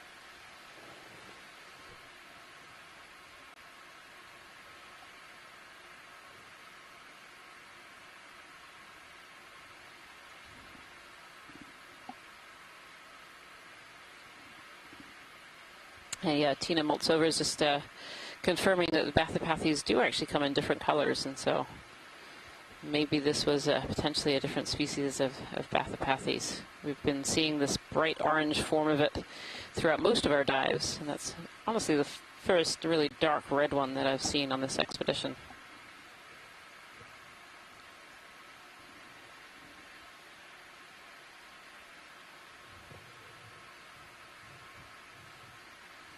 Oh, there's like a little ledge over here to the left. Must be kind of the edge of this ridge that we're following up. So we're diving today up an eastern facing ridge, kind of moving to the northwest, following this ridge up to a little local high on an eastern area of this. 5 for reference. Copy. Yeah, absolutely. It's really fun to take a look at the map in HiPAC, which is the nav map that we used during the dive. That's on camera 3.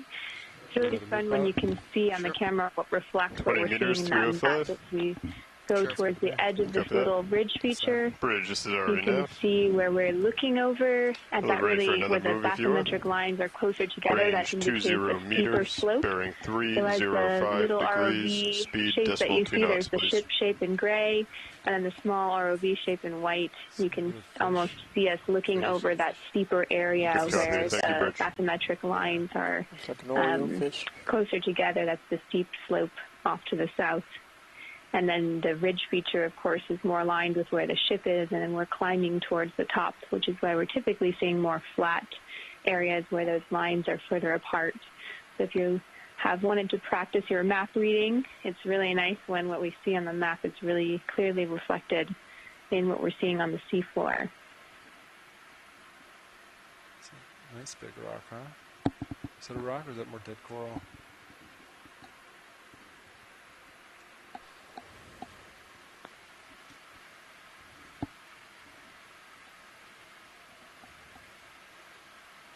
Do a quick zoom.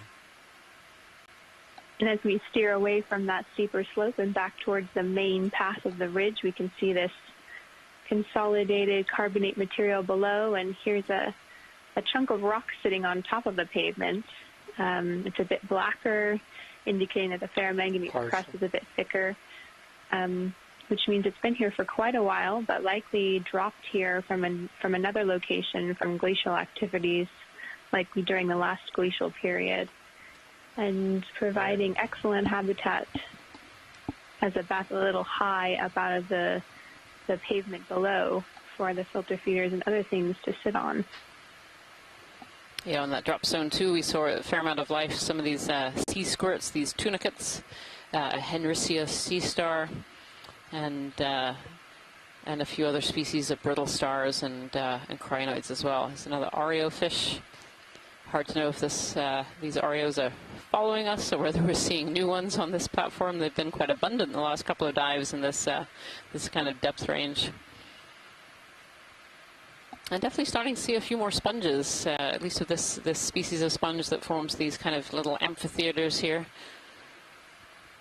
Definitely starting to see a few more of those in the distance. And white is one of these colors that as you beam light into the deep ocean, the white really stands out. And so these white sponges we can see for quite long distances, even when we can only see other organisms quite close up. Yeah, just looking over the edge there. It's one of these Hertwiggia sponges, these yellow sponges. Wow, that's quite an edge over there. Look at that. Yeah, nice and steep. Look at the view on Sirius. Yeah, absolutely. Reminding us we're on this really steep ridge. It's really reminding me of mountain climbing a 14er maybe out in Colorado, where you're on a really steep ridge and where you're walking is nice and flat, but if you look left or right, you see the cliffs below. Yeah, it's striking views. It's really to the deep ocean. Really interesting. Yeah. Very fun seeing this edge of this ridge.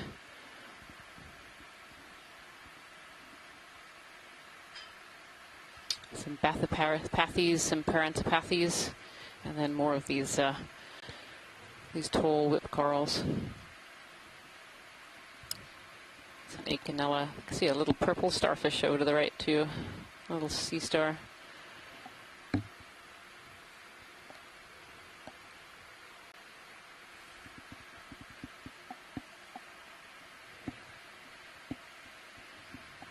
And as we zoom back over to the pavement, we can see these erosion features of the carbonate rock below, creating little ledges and fractures. So even amongst the smoothed pavement that's had a strong current going over it at the top of this ridge, you can still see some small-scale topography as the carbonate erodes in different ways due to the currents and settling, causing some fracturing and cracking in some places.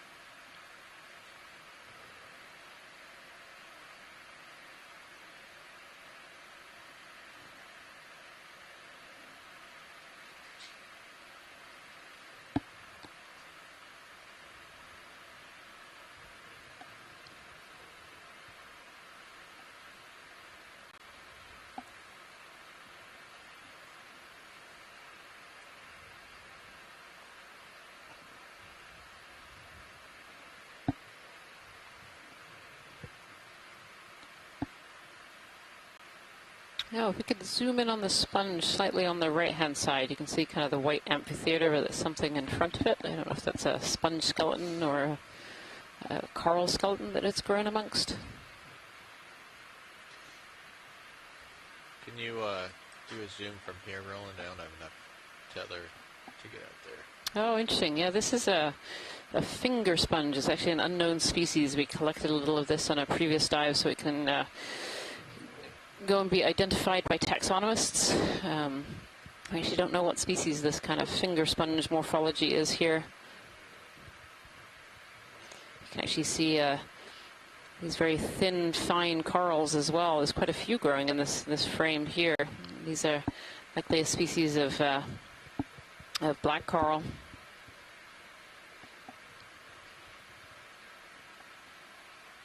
Beautiful. Thank you so much, Pilot. It's coming up.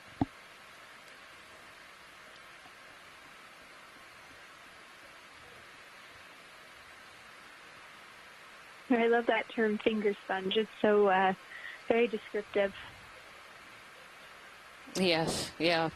These little fingers coming out, and then so the one that we had collected the other day, or pieces that we had collected the other day, were kind of encrusted with a yellow encrusting sponge as well. It's quite difficult to know where one sponge ended and one began.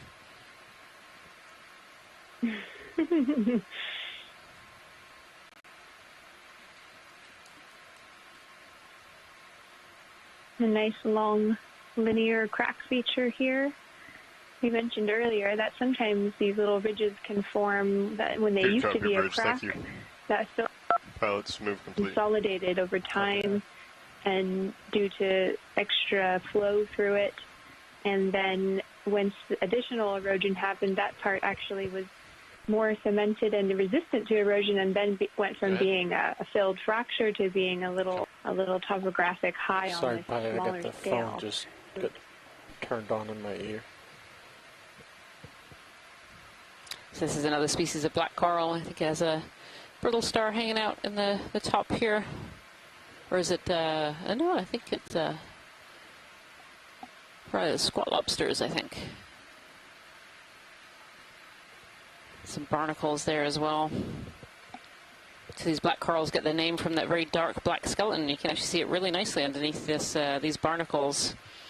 And there are some other organisms growing on there as well. Potentially some stolons.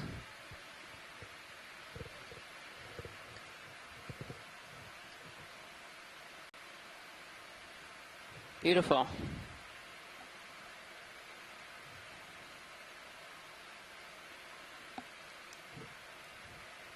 The Parantipathes. Let's get a good These full are screen. very dark, dark red-colored polyps, and that's from Tina Maltsova. Thank you, Tina. Laser's clear. Thank you, Pilot. Okay, it's coming up.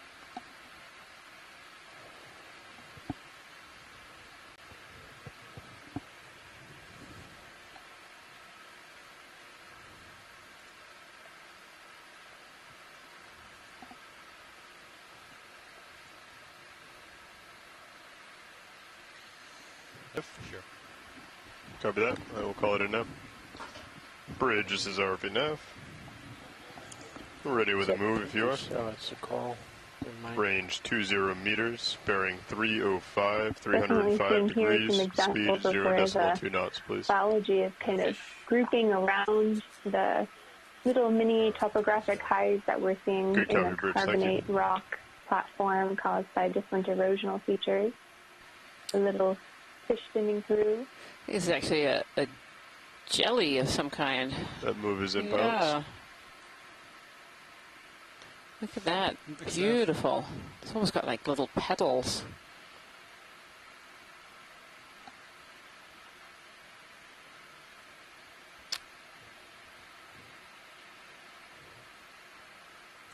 I think this is a true jellyfish, a Scyphozoan. Yeah, it has almost like these overlapping petals on the top here. Oh, that was a great shot. Tina Maltsova says a Coronata jellyfish. Scott France maybe thinks a paraphilia. absolutely stunning. Oh, bumped into some coral there.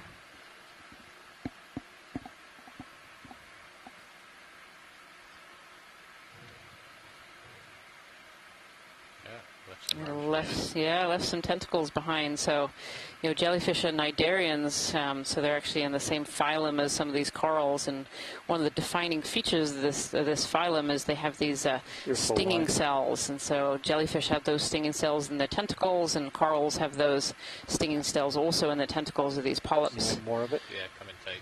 And so you wonder if some of the tentacles there got stuck on some of the nematocysts. Coming out, these stinging cells coming out of this coral and also coming out of the jelly here. Beautiful.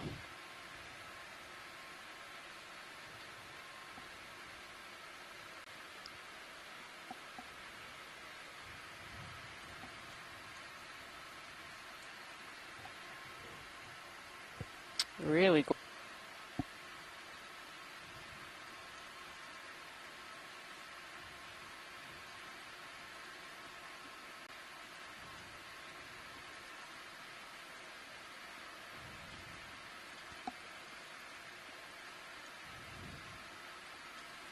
Underneath me now.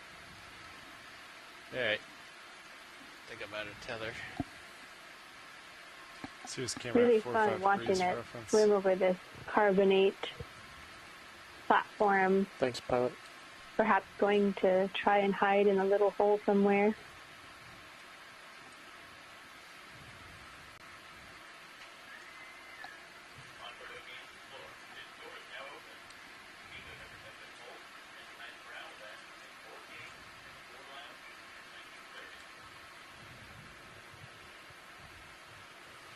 Yeah, it's interesting kind of as we've come up here a little bit, although we're seeing still quite a garden of these whip corals and other species of black coral and bottlebrush as well.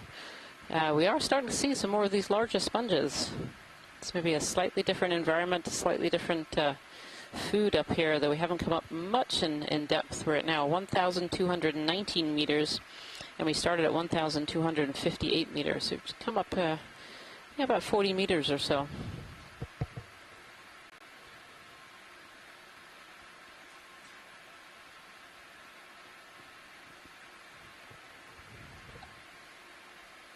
When did the move end, Mav? Yeah, it's really interesting. The water column properties in the Atlantic are a bit different in some regions of the Pacific, where we do these deep sea explorations where you can have a lot more varied oxygen concentrations in the water column. In this deep part of the Atlantic, we have a pretty stable oxygen structure in the water column, so we don't see any marked changes. Okay, the bearing like to we waypoint might 2 is now about a 315. But always as we go shallower, and those 315 will be changes the can new affect the geology bearing. as well as the biology. So here it seems like we're Another keeping 20 a meters. pretty consistent Bridge, this is ROV nav. environment as we go up We're ready this for ridge. another Do you move when agree? you are. Range Yeah, 20 absolutely. meters, Absolutely. bearing 315. That's 315 degrees. Speed decimal Quite 2 a knots, dense please. community that we're seeing here.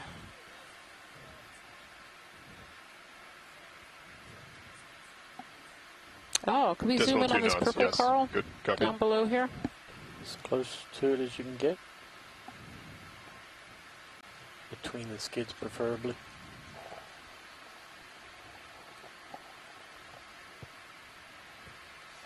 Pilots, that move is underway.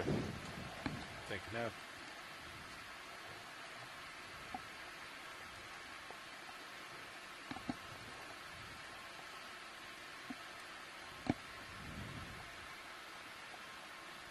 Yeah, let's come on in. This purple coral has really caught my eye here.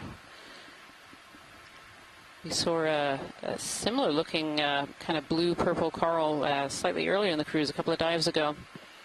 It was an unusual potential plexaurid.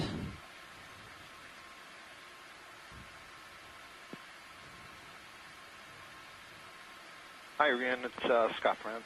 Hey, Scott, how are you? I'm doing well, thank you. So I agree. I've missed the last few dives, so I'm not sure what you saw, but we saw something like this back in 2005 when we got a sample of one of them And for a long time, we weren't able to put it into a family. It was so unusual. And we still don't know what species it is or what genus it is. It hasn't been fully worked up. But really interesting to see it again. Yeah, really beautiful. Come out a little bit. It's getting blown around.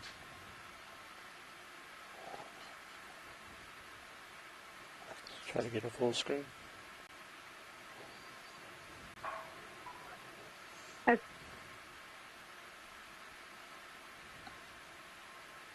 You want to try to pirouette a little bit? A question from Speedoscovich in the chat if this has been collected in this region before. So I don't want to crush corals. Yeah, Kira, I have to quickly check my database. It's definitely been collected, at least from the eastern New England seamounts, if it wasn't from Caloosahatchee. But I think it was actually from Caloosahatchee, so very, very close to where we are. But I'll check that out right now. Awesome. Thanks so much, and thanks for joining us, Scott, while Rand takes a quick break. Looking out over the ridge of this Verrill Peak, which is at the eastern end of Caloosahatchee Seamount.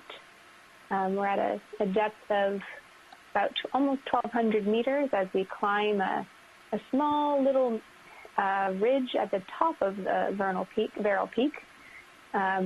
We've been exploring, and the geology is showing a lot of carbonate cap here that's been smoothed along the ridge. We saw some coral rubble down below, but now we're seeing this really nice carbonate platform and lots of a whip coral garden, which we've decided is there's enough of them here to call it a garden. And now we're actually coming into a region that has more of the sediment ripples that we've seen with some coarse-grained carbonate material and the ancient coral rubble that's been dead and lying there long enough to get a thin ferromanganese patina of iron and manganese oxides precipitating on the surface over thousands of years.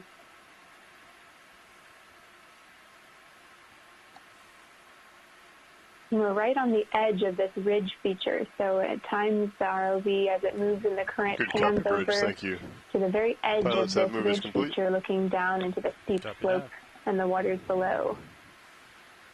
But as we turn back towards the ridge top, again we see these lines in the sediment where the coral rubble has built up along the leeward side of the sediment of the current direction, causing these big ripple features that are really easy to see with the eye. Something swimming in the water upper right, maybe Yoria.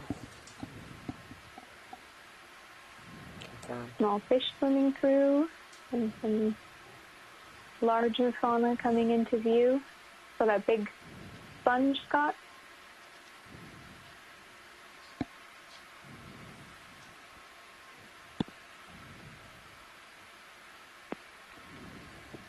Massive sponge. Come in on the sponge. You take on such interesting growth patterns that are a reflection both of their genetics but also the local flow patterns and what it is they're growing on. This one looks like different clusters of cauliflower sort of glued together. See the nice matrix, transparent matrix of the silica fibers, the glass fibers that make up much of the skeleton, much of the framework of the skeleton, with the live cells that secrete those glass fibers embedded within them. The cells may die around them after they produce that skeleton. Yeah, it's coming out.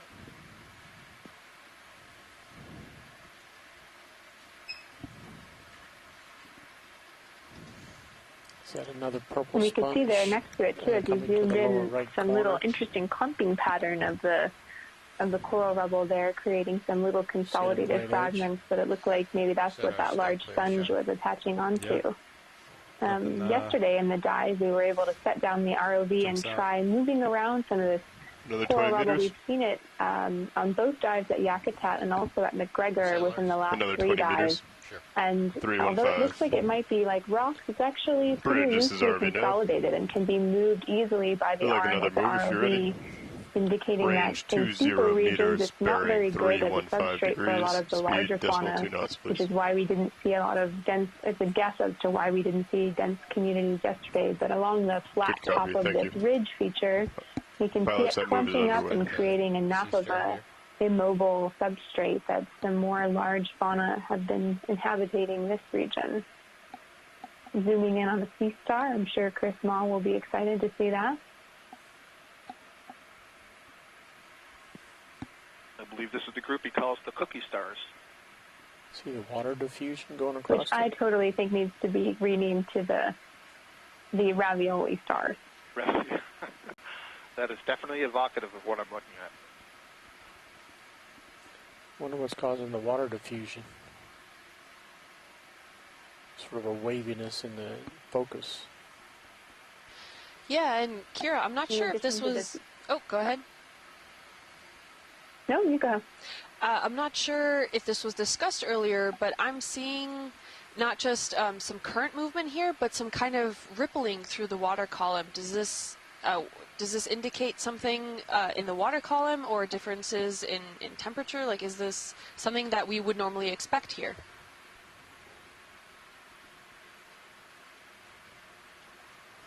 Yeah, I think the current regime generally in this portion of the corner ice seamounts is strong, and then as we get towards the top of these bathymetric features, we can definitely have increased current speeds. We've seen lots of whip corals here that are resistant to that high winds, as well as some amazing sediment ripple features where we have winnowing of the sediments causing these bands of the larger pieces of coral rubble with the coarse-grained, wider carbonate materials building up behind it.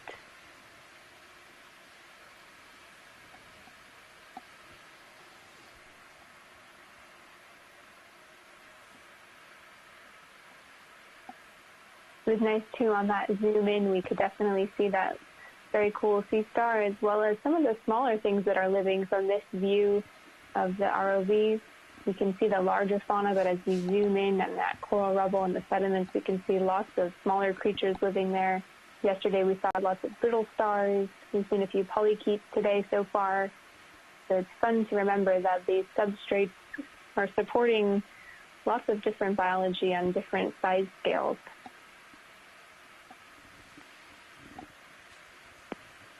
I'm not sure if anybody talked about this in the last couple of days, but Rian was identifying or describing or naming these sort of pinkish orange colonies that we see in the front here. It's like bottle brush corals. It's a type of Acanella, and they can put roots down in the sediment, but not a whole lot of corals do that. And so I'm interpreting that there's a very, very light sediment here, and these are actually all attached to a hard bottom.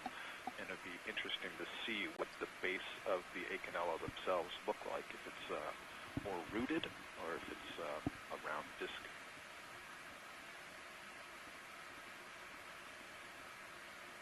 That's really interesting, Scott. Thanks for that insight, because we picked up one at a Yakutat shallow dive 2 days ago. I believe that was dive 9.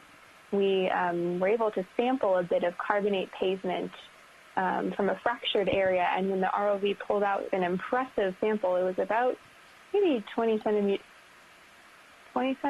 thick. Yeah, sorry, I'm looking at my ruler here. That seems a little, maybe more, maybe Cover 20 that bridge, centimeters thick, and it was actually composed Pilots, of that last move is complete. poorly consolidated, large grains of carbonate material. So it's interesting about below this surface that we can see. It's probably not just sediment, I agree. It's at least been over time through erosive processes consolidated into at least an easily breakable but a consolidated rock type feature. This way out, 40 plus Yeah, so meters, would you call that a some of crust? these, Would it be fair to call it, some kind of crusting over underlying sediment? Yeah, I mean, it's tough. A lot of geologic terms, they seem very general, and then they can sometimes be put into really more formal context. A cap might be a better word. A carbonate platform. But yeah, essentially you're right. As it's sitting here for a long time, being eroded both chemically and physically by the currents, and the water is brushing over it, it can or at least like a solidify over time, which we can also call lithify into a carbonate rock. And yeah, that's a really good way to think about it, as sort of a cross-dry cap at the top of this ridge feature. 13. I don't have enough training in the geology, and so I try not to take too much for granted, because I know I've learned that I've been really fooled in the past into things that I thought, for example, were really hard substrate, that it turned out when we did this sort of poking test were really deep, more than meter-thick sediments. So what you see isn't always what you get. In that case, I think it looked like it was.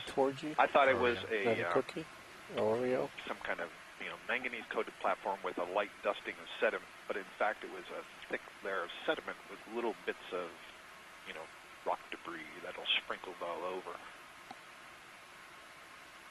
Yeah, absolutely, Scott. That's not just you. There's a lot of contextual clues we can get from looking at the video, but sometimes there's just nothing quite like a physical touch to see how hard something is. Sometimes we squeeze test rocks and different materials. Having the ROV set down yesterday and take a good poke around with the manipulator arm was really helpful to try to ground truth, if you will, the observations that we're making from the ROV as it flies over the sediment or the other geologic surfaces that we see. And the biology can give us clues, like you said, how is it connecting? And here's a really interesting little topographic high, bathymetric high coming up, kind of outcrop of carbonate on a little mound feature, and this high definitely seems to be accumulating a lot of biology. Absolutely, yeah. So the local topographic highs very commonly, because of the way they're deflecting the flows, will be a local spot where the density tends to increase if there's sufficient food in the water column, which certainly is the case in this dive. There's been all kinds of stuff. And I'll note there's another one of those purple Plexoris, a couple of the Okeanos bamboo corals that are kind of like bottle brush-like. We have a black coral right in the front. And then many of these whips, and I'll get back to the whips in just a second. Yeah, that's kind of an end-on view of one of those plexorids where all the polyps here have been retracted, so they look like just little volcanic mounds almost. So you can't see the tentacles at all. This is a group, the plexorid, this family, that has a relatively thick tissue that allows the polyp to completely retract within that tissue. And that's very different from a lot of the bamboo corals and the primnoids and the chrysgorgids that we've been zooming in on. I noticed just to its left there was a very, very thin whip sort of waving back and forth. That was a black coral, Stichopathes. But actually, that's a perfect segue, because what I was going to say is, we've been referring to the whip corals as good description of these sorts of corals that we're looking at. And I was trying to think of some analogy for that term that everybody could appreciate. And I was thinking that's kind of like saying a sports car. And we know that there are lots and lots of different kinds of, the ones that we're looking at here in the family. It was at like 240. Earlier in the cruise, we've been looking at one species from the family. It's possible. Isididae, the bamboo corals. There are black coral whips. We just saw one a little bit there before, and they're in a completely different group. The black corals are in a different subclass from the arctic corals, so taxonomically very divergent. We have sea pens that grow as whip, and so on and so forth. So the point is that earlier looks like we may be approaching a hard target. Would you like a 10-meter move in that same direction to get you a little bit closer? I can tell you that it's evolved many times independently in many different groups. So one of the interesting questions that people look at is that branching form evolving? 20 meters, 315. Same heading? From a branched ancestor, or do the branched bridge, this is ROV nav. Descend from a whip-like form? Ready for another move? You would expect the whip is more range 20 meters, bearing 315 degrees, speed 0.2 knots, please.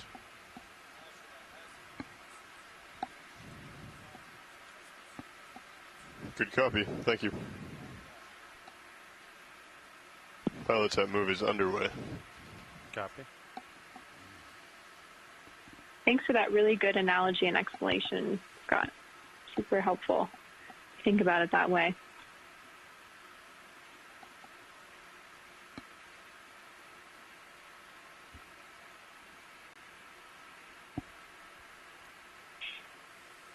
A little bit thicker layer of sediment, or perhaps we're still on this carbonate pavement.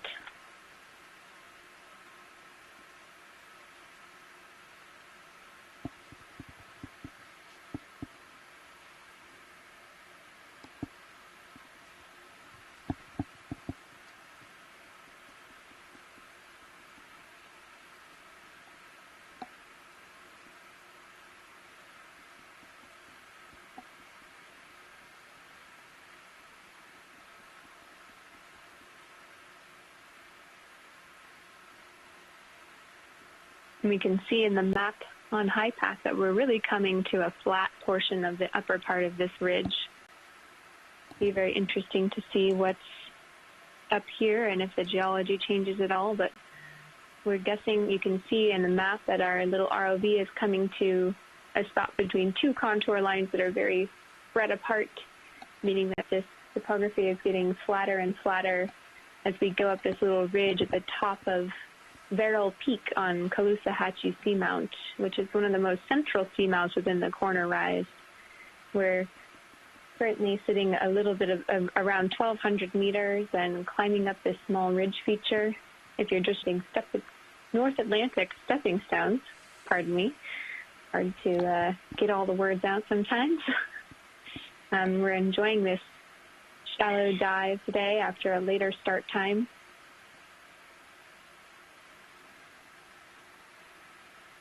Get this sponge.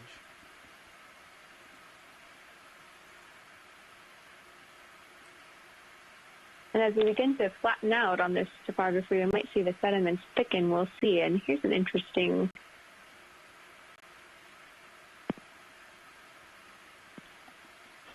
Yeah, I'm going to take a stab that this is a sponge in the family of Furiidae. And usually once you throw out a name, experts will jump in and let you know if you're wrong. So hopefully somebody who knows better than I do on the sponges can weigh in. But certainly a glass sponge.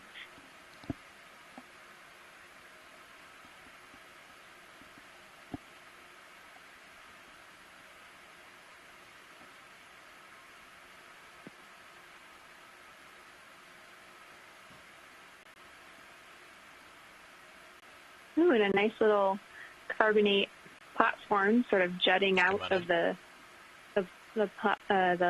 flatter pavement down below, creating a nice little feature to check out, see who's living under the overhang.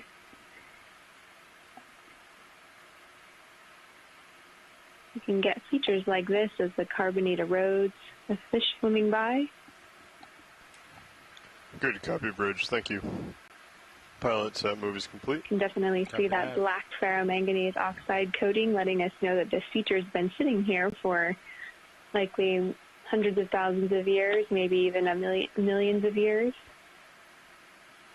The dense community on top here, loving filter feeding from a little bit higher than the sediments down below.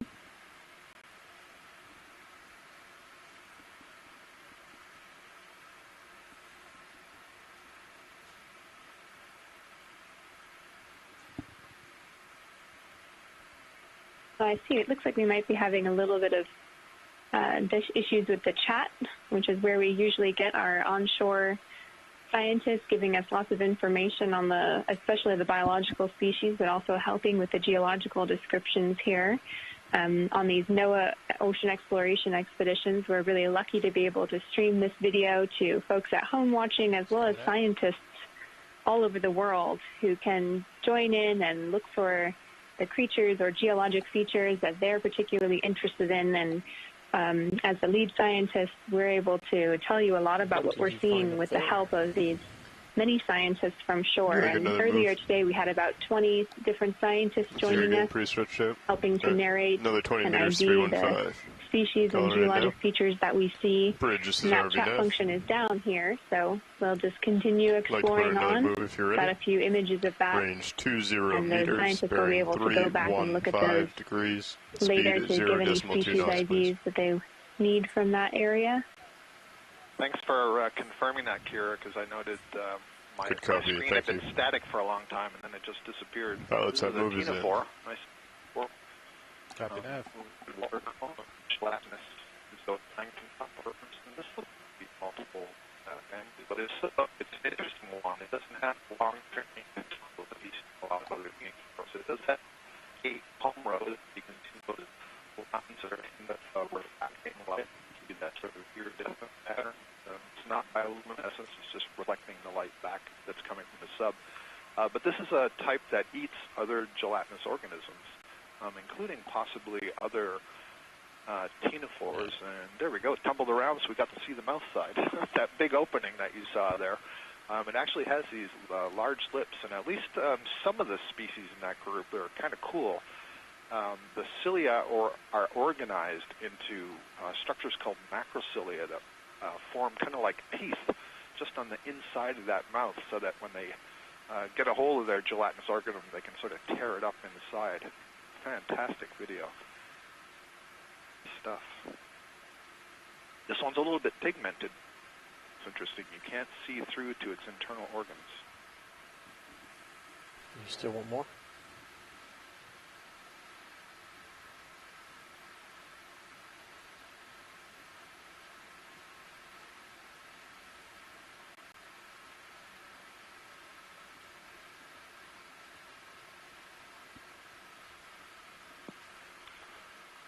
The beading that you're seeing there, those are cilia, so small extensions of hair-like cells, and there's a very characteristic pattern that they beat with. It's controlled by a sense organ at the end of the animal opposite the mouth, and they work together. This is one of the largest organisms. Actually, I think it's the largest organism that still uses cilia as its primary mode of locomotion.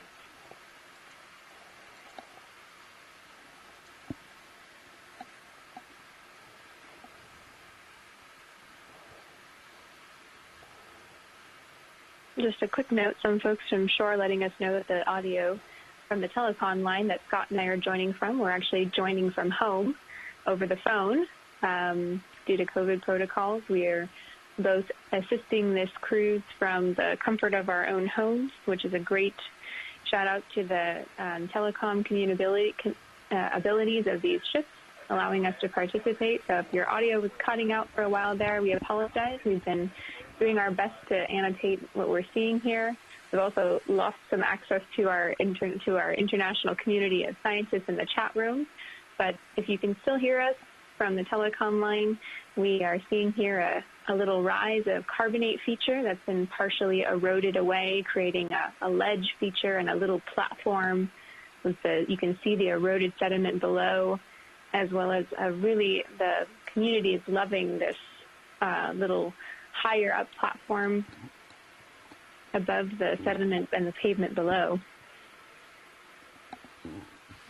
Yeah, this is a really fascinating feature. It's really beautiful up on top with all those corals and these big Hertwiggia sponges, and then kind of this ledge as well. Really nice.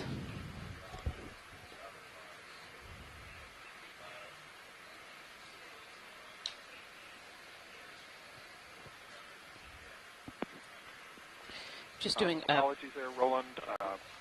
We couldn't hear you with Rian's commentary. I'm sorry. There's also a pilot change going on right now, so.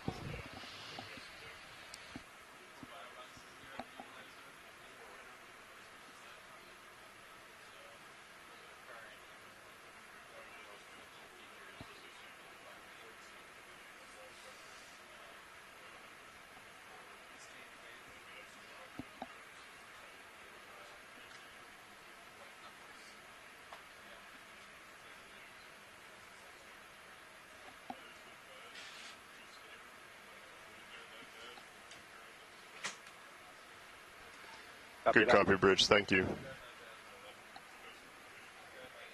Hey, pilot. Great. Thank you so much for the 20 update. meter move descended.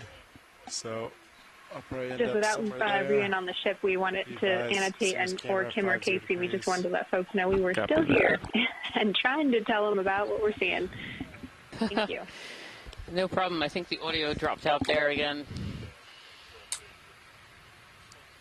Some technical issues with the audio and the internet system.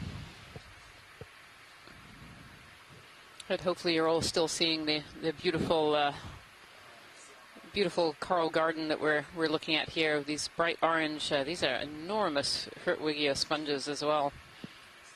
These bright yellow pillars.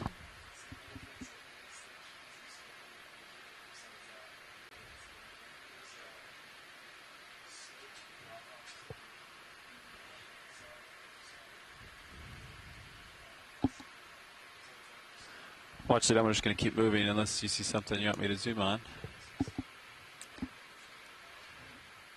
This is Watch Lead. No, that's this is good. Awesome. Maybe we can have little zooms along the edge as we are we moving up this feature. Is that correct? Is that direction of travel? Yeah, my heading is pretty close to the direction of travel, straight ahead. Perfect. Yep.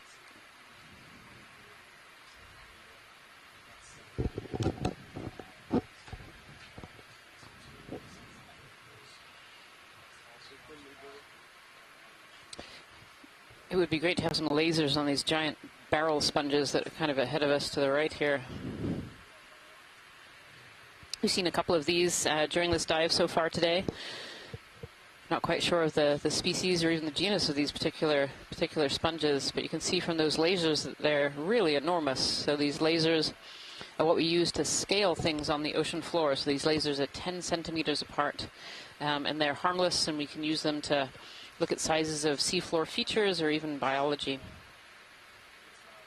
So these giant sponges here are filter feeders, so they have lots of pores on the outside, and you can almost see that in the structure of these channels going down the outside.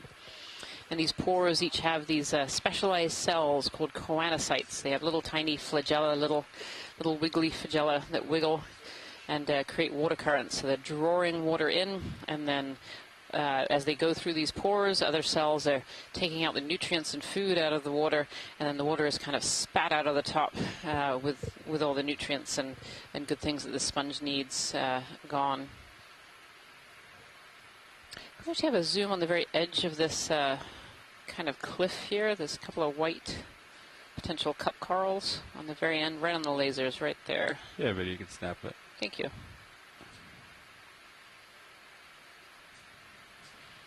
Not cup corals. This looks like serpulid worms.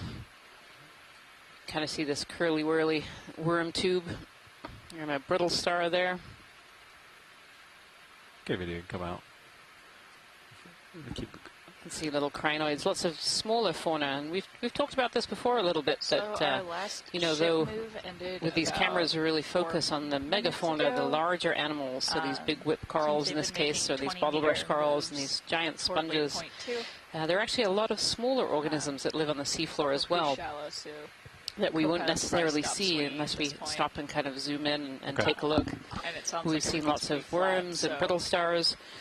Lots of other organisms that are living in this Sounds good. in this coral rubble that we've kind of seen throughout this dive, kind of on and off. 4 minutes. Copy that. These plateaus are really interesting. And the very, bearing very on that was different 315, feature. is that correct? That is correct. Than we'd seen so far in this dive. We are getting Or that pretty purple close to plexaurid here. waypoint 2. And that's a huge 30 meters. Hertwiggia yellow sponge And there. then we have waypoint 3, which is a little further up this feature. Yeah, it's really fun seeing these erosional features with these little ledges of carbonate on that last one we thought was more recent with a lot of fresh sediment below. This one has the ferromanganese patina on all the material around it, making it look like it's been here a lot longer, allowing more of a ledge to form as the currents are sweeping underneath it. Yeah, creating this little platform. Maybe you want to come in partial? Just get the ledge a little bit. See if there's anything else of interest here. That was another one of these purple plexaurids that we saw earlier. Looks like during the dive. We've seen a few of them now as we've kind of got up to this more of a plateau area on our dive, a little further along our dive track. Oh, there we go. There's some cup corals at the base here. Actually a lot. 1, 2, 3, 4, 5, 6, 7. Lots of these little cup corals. Let's go tighter than one between. Now these cup corals look much more similar to a cup coral that we call Desmophylum Dianthus. It has these really large septa, so these really large pieces of skeletons that's sticking out the end. We collected a species we weren't quite sure of earlier, but this one looks a little bit like Desmophylum. And I can see it kind of dotted all over this little plateau here. And what's really... Yeah, so we're seeing on the right-hand side there, Roland, you can see the tentacles. They're very light-colored, sticking out in kind of the redder body. The one on the left, I'm not sure if it's dead, but it's certainly not out and healthy. So I think that one might be one that's potentially in the process of dying. Not quite sure. In the far background on the left, too, there's another live one, and there were all kinds of others on this little platform here as well. Beautiful. These Desmophylum Dianthus are really interesting to see alive in this area, because a lot of this fossil coral rubble that we're seeing is actually the same species, this Desmophylum. And so this species has been around on this particular seamount for a very long time, obviously at very high concentrations at one point in time, and then today we see more of these sparse areas. So it's really fun to be able to document this species as alive in this area.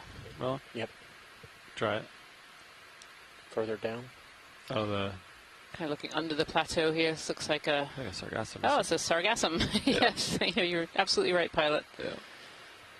So this is sargassum from the upper water column. So as the sargassum lives in the upper water, it can get colonized by animals that can make it very heavy. And eventually it will come down to the deep ocean. 20 meters in. And the sargassum, too, and other things from the upper ocean really can form important food resources for down here in the deep ocean.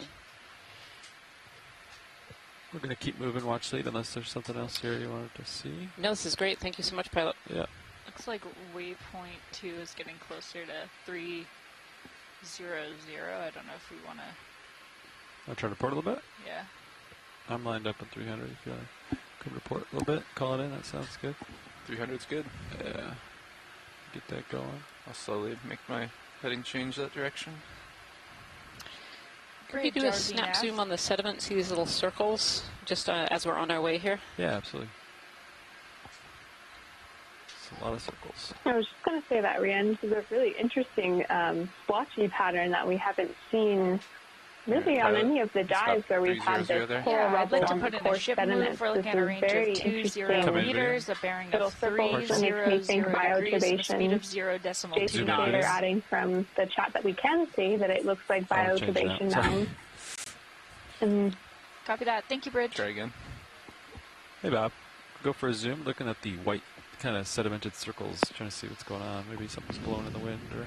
I love what looks like the linear arrangement or the crossing linear arrangement of these Acanella colonies here. Looks positive, doesn't it? Looks like little piles. Yes, it does. It looks like it has a bit of a relief to it, suggesting that there are these bioturbation piles that Cindy Van Dover had mentioned earlier, where there are organisms digging down and then kicking up all this fresh sediment. And this can actually be quite an important source of turnover for food in the deep ocean as well, bringing up food that might have been buried in the sediments and bringing it back up to the surface again, or even digging food into the sediments in the opposite direction as well. And the rest of this is definitely kind of the shell hash type material there, Kira. Interesting. Let's see what else we have. Oh, shrimp. Yeah, little absolutely. shrimp bomber. Very. Photobomb. Oh, right in the front. That's how it goes. Okay, video, we'll keep moving. See if we see anybody making the piles.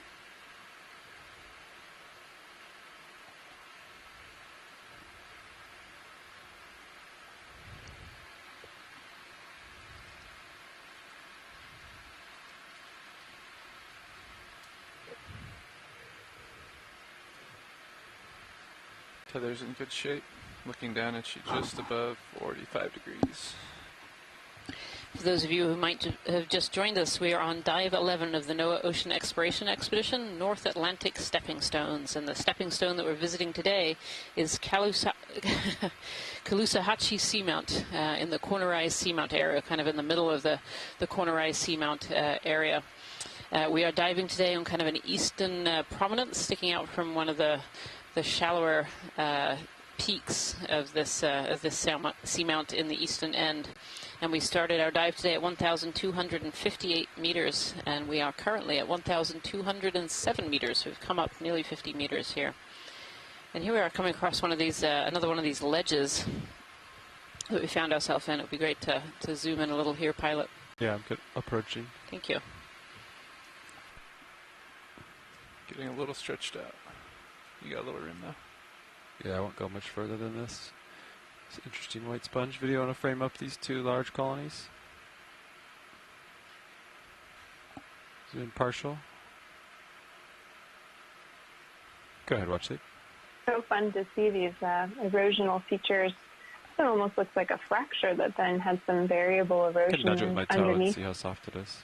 creating this little ledge. Yeah. It could be interesting to take a sample of the ledge to see how thick the ferromanganese crust is that's grown on it, as well as the carbonate material below.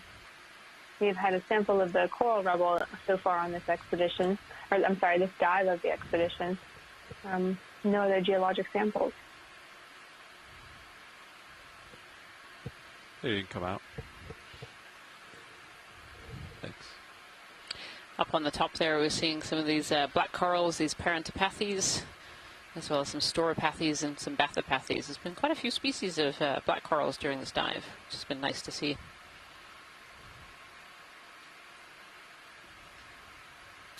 Bottle brush coral. So the pilots right now are going to go and try and give this ledge a little bit of a nudge and just see whether any of this ledge material might be willing to come free and be able to bring it back as a sample.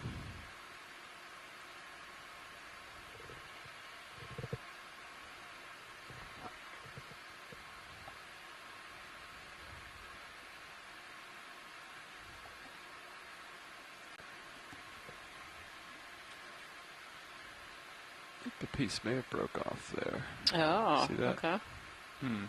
Stand by one.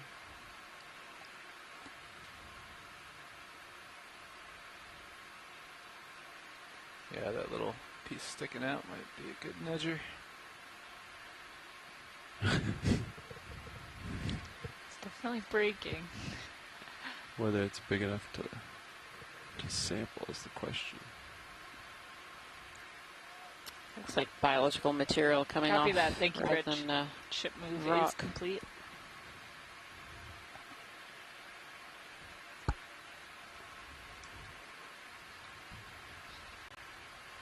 It's hard to tell, watch lead. I think there is a small portion broke off, but Okay. it's kind of obscured and pretty small. I might try a different area.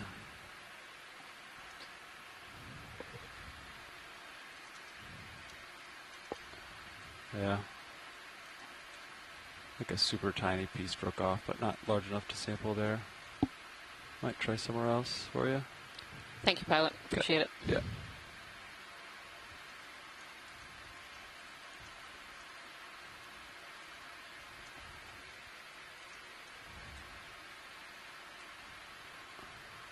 How's my tether go by? Looking good right now. You got a little bit of room. Great.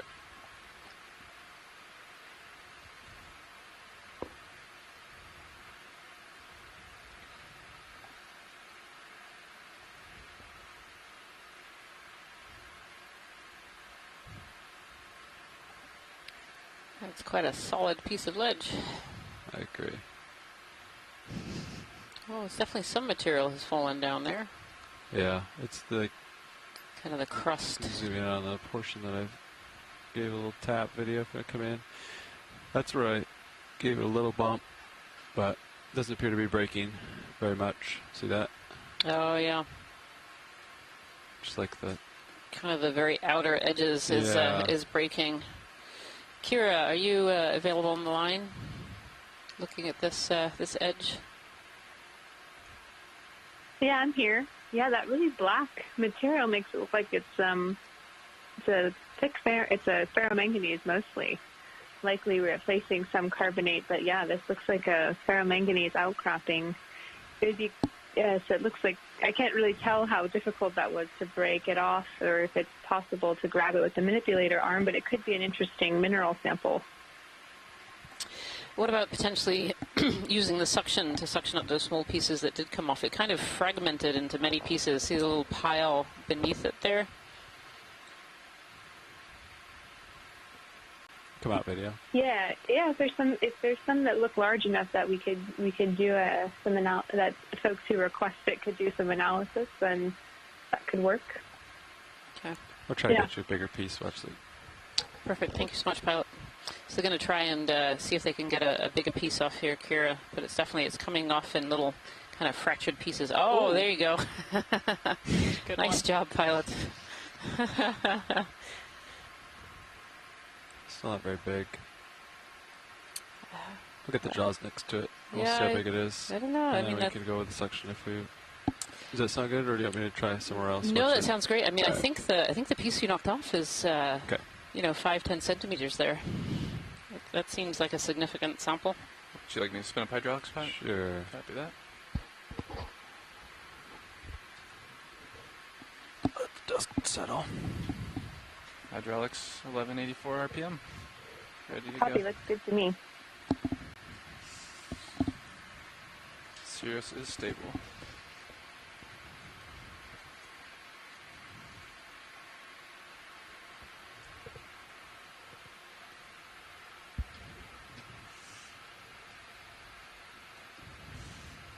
If you want to pull mini Zeus up, if you're stable. What boxes do I have open? Probably bio. You have something small. both of your starboard bio boxes open. Okay. Would you like a partial zoom on that mini Zeus, or are you okay? Let's do a partial zoom on my Zeus, actually. Main HD? HD1? Yeah. See what I'm dealing with here. Lower my grip force a little bit. Okay.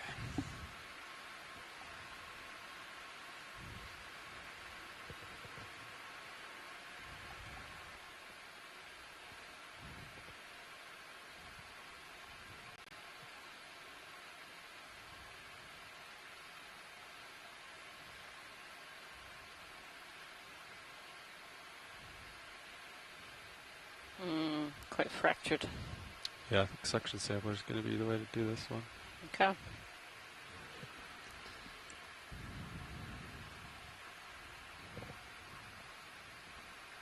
Yeah. Give it a scratch for you. Yeah, it's pretty tough. Okay, we'll go for the suction sampler and I'll try to see if I can get those two larger chunks. You have things in jar 2. Alright, jar 2, okay. All your other jars seem to be clean. Okay. If you want to draw up a little bit, and then I can grab the... Yeah, you can draw out. Draw out now? Okay. Yeah. Copy that coming out. Valpex I will do jar 3.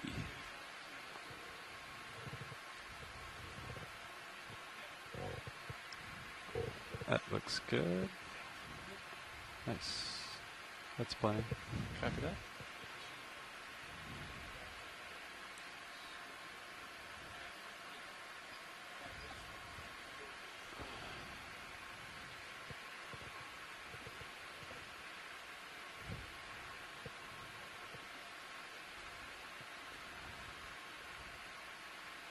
Looking good.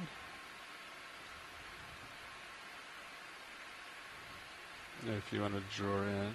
Copy that. Coming in. I'll keep the arm right here.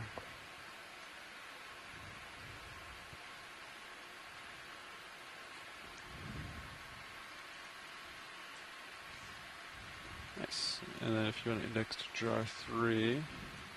Jar 3, rotating now.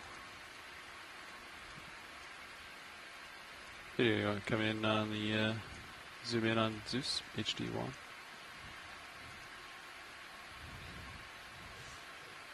Rotate you down a little bit. Try to get some of these black chunks here.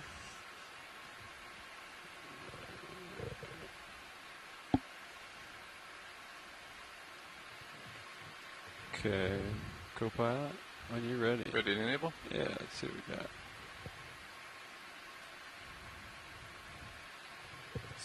Sectioning now. Let me know if you'd like a little more on there. Where are you at? I'm at about 1,000. Hold that. Copy. Definitely got a little piece in the hose there. Yeah, I'm just gonna turn my head in a little bit. Get the sample kind of centered a little better here on my camera.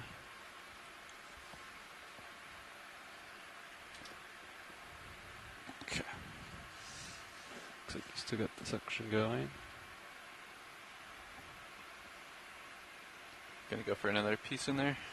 Yeah. Copy that. I'll try to get the slightly larger one here. Once you get that too, because I think there's a piece in the hose, we can try to increase suction to full. Okay. There we are, almost.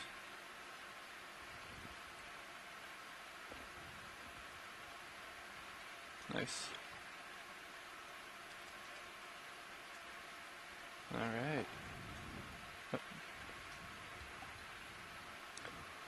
I'll try to increase a little bit. Okay. We're at full now. There, saw a piece go in. Well, actually, did you see what we were managed to get in the jar? Is that sufficient, or would you like me to try to grab these additional chunks? It would actually be great to grab the additional chunks if we can. Just this is a really good sample, so it'd be great to have as much of it as possible. Thank you. Suction off right now. Let me know when you're ready. All right, let's zoom in on Mini Zeus now. I think it's going to be the better camera angle for this portion. Copy. Ready when you are? I think I'm lined up. We can zoom in video. Thank you. Ready for suction? Yeah. Suctioning now.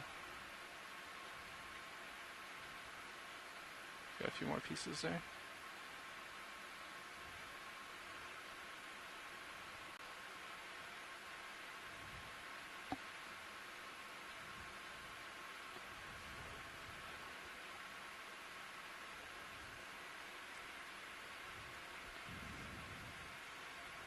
What are you at? At 1,000. Just over. Would you like a little more? Yeah. Coming up. Full suction.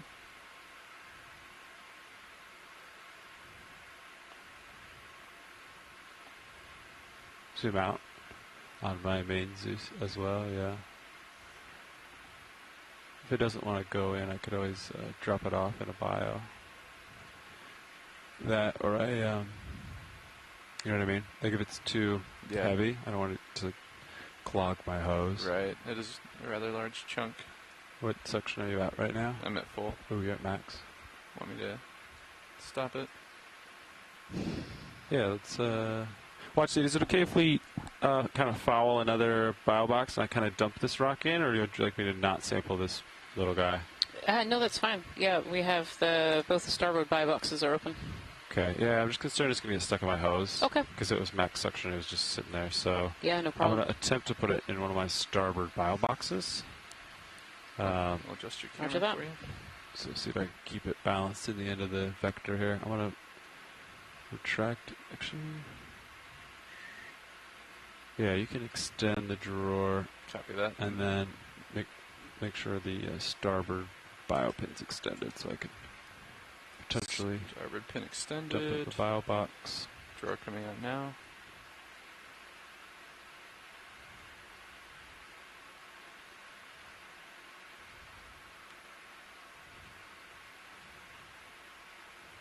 That's probably good. Copy. Let me know if you'd like a little more light. Okay.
I'll give you a little blow. Copy that. Coming on. A little exhale. Stand by. Coming on now. There we go. Disabled.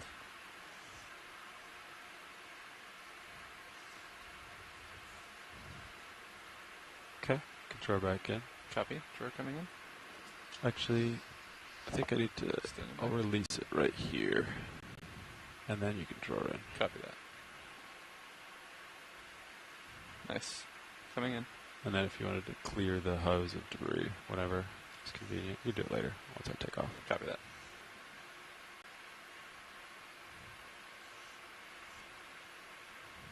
Drawer in. Pin retracted. Camera is set up there for you to go back to home. And I'll clear the hose whenever you're ready. Great job. Thank you so much, pilots. Yeah. No problem. You can clear the hose whenever. I'll take off. Looks like I'm a little ahead of you.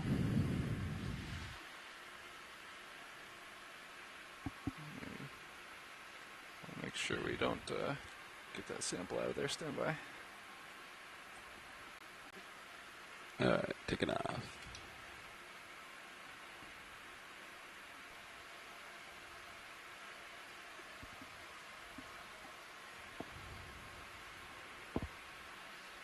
How we doing, Nav? We are just about Thank you hitting so much, waypoint pilots. That was a 2. great geology sample of that The outcropping ship is carbonate all feature stopped. that I can has actually- I'm been going to swept free of change sediment long enough. It had our select that entire waypoint ledge looked to to, be ferromanganese crust precipitating, Right. where it was being 3. swept Right, free turn of you up. sediment Yeah, as be a it little quiet on my reached end. over Okay. into that overhang feature. It'll be excellent recorder of seawater chemistry for the region and tell us about the mineral distribution and the composition in this We are region. So currently thank you very much for that 280 sample. It's always exciting to see it get 2 broken from meters the away from safely broken from the outcrop as well. Thank you. waypoint 3 Thank you. at a bearing of 285. You are welcome. It was fun.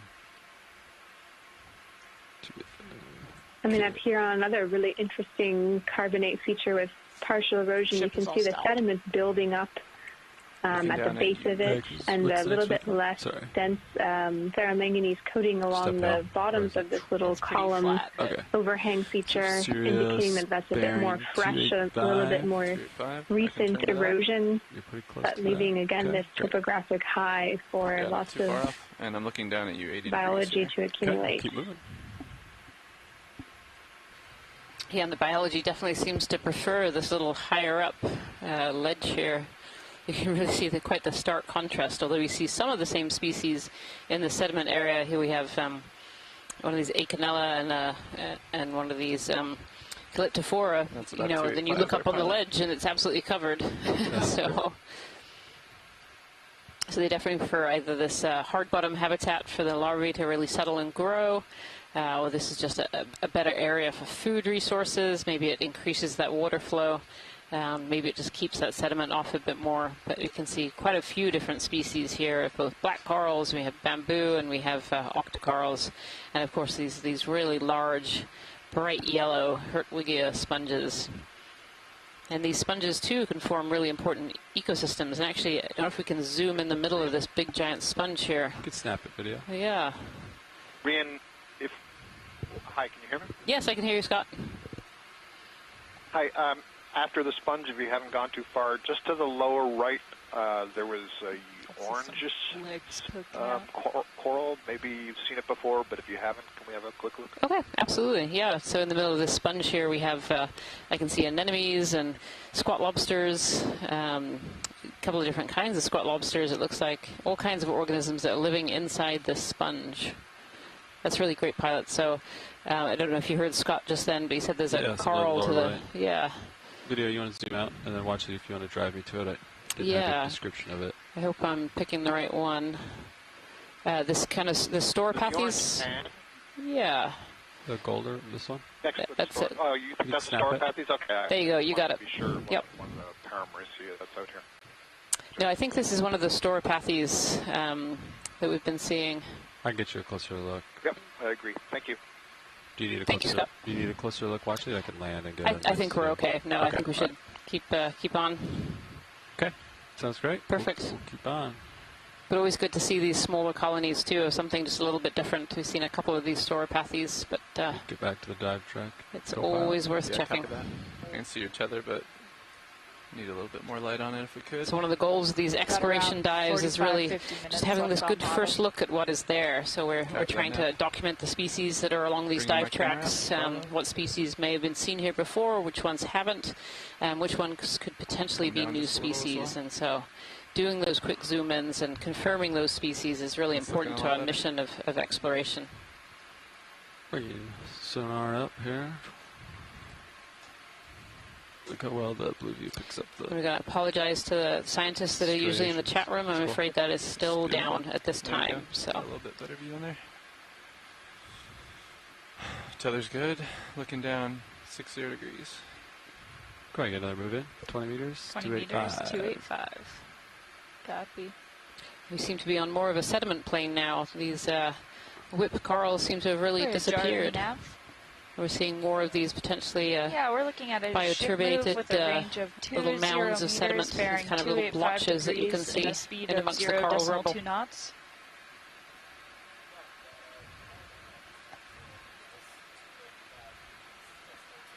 That's it. Thank you, Bridge. If you are just joining us today, welcome. We are on Dive 11 of the NOAA Ocean Exploration Expedition North Atlantic Stepping Stones, and we are diving today on Caloosahatchee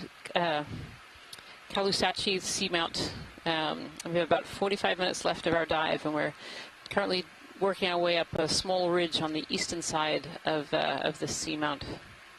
And we were before here, we were in an area of kind of this coral garden, very, very high densities of these whip corals, as well as many other species and some sponges. Maybe if you want to frame this one up, we'll wait for Sirius to move. And now we've kind of landed in a more sedimented area with this coral rubble and these areas of patchy sediment, which potentially have been pulled up to the surface from organisms digging into the sediment.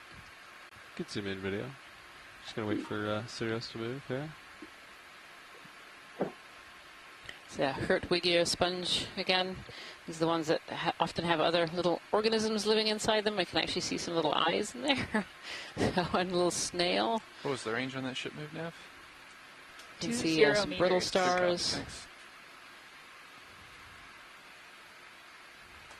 Some little arms hanging out, possibly of some squat lobsters. So these sponges are very similar to corals. They actually form habitat in the deep ocean. Many of them are what we call ecosystem engineers. So they're actually engineering ecosystems for all other kinds of organisms to come and live amongst them.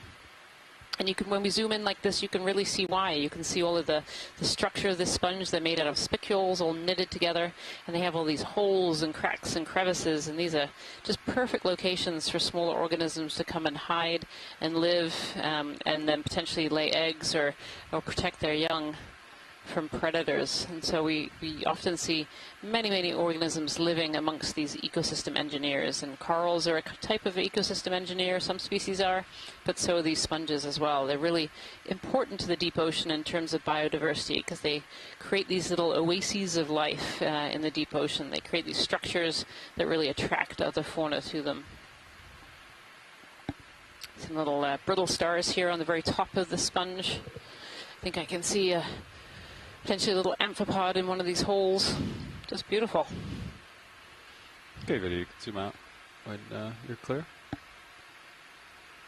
Ecosystem engineers. I really enjoy that term. I do too. I haven't heard that before. Yeah, it's really descriptive of what these corals and sponges do on the seafloor.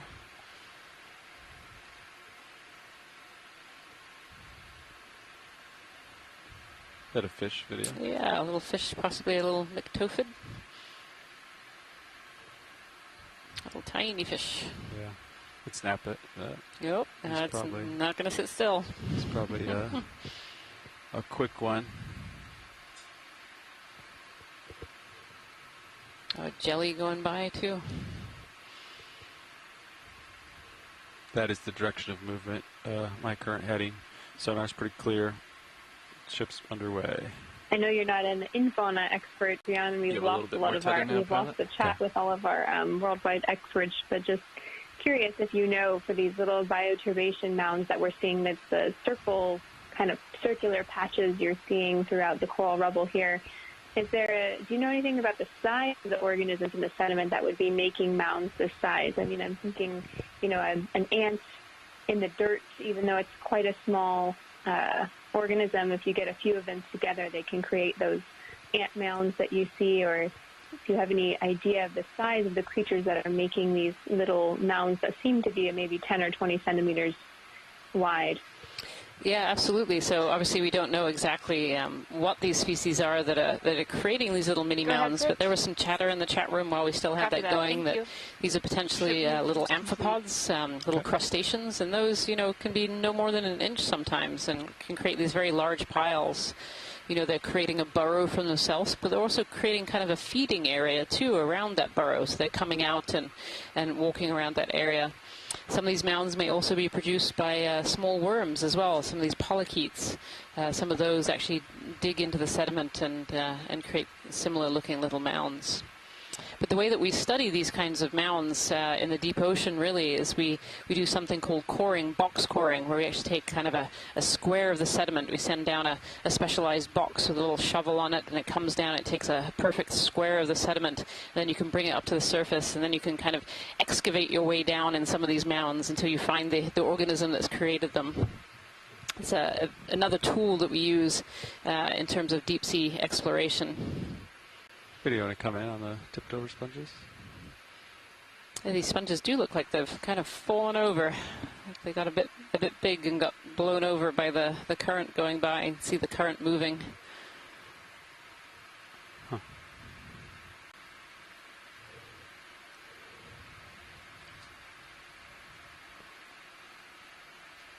Let's see if we can see anything making these mounds. I haven't seen anything actively making these small mounds yet. No, it would be a real gem of a find if you could figure out the animals making these mounds if they happen to be sitting on top at the time.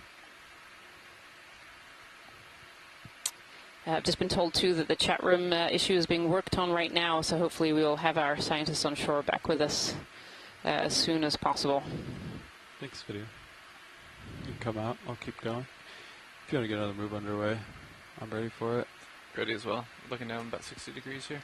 Okay. All right, 20 meters, 285. What a different landscape from the one that we've just been in. We're in kind of this Dr. Seuss land of these candy cane whip corals for fields and fields, and now we're kind of in this area that's much more plain. None of these large corals. Instead, we're seeing these little mounds suggesting there's a lot of animals living inside the sediment.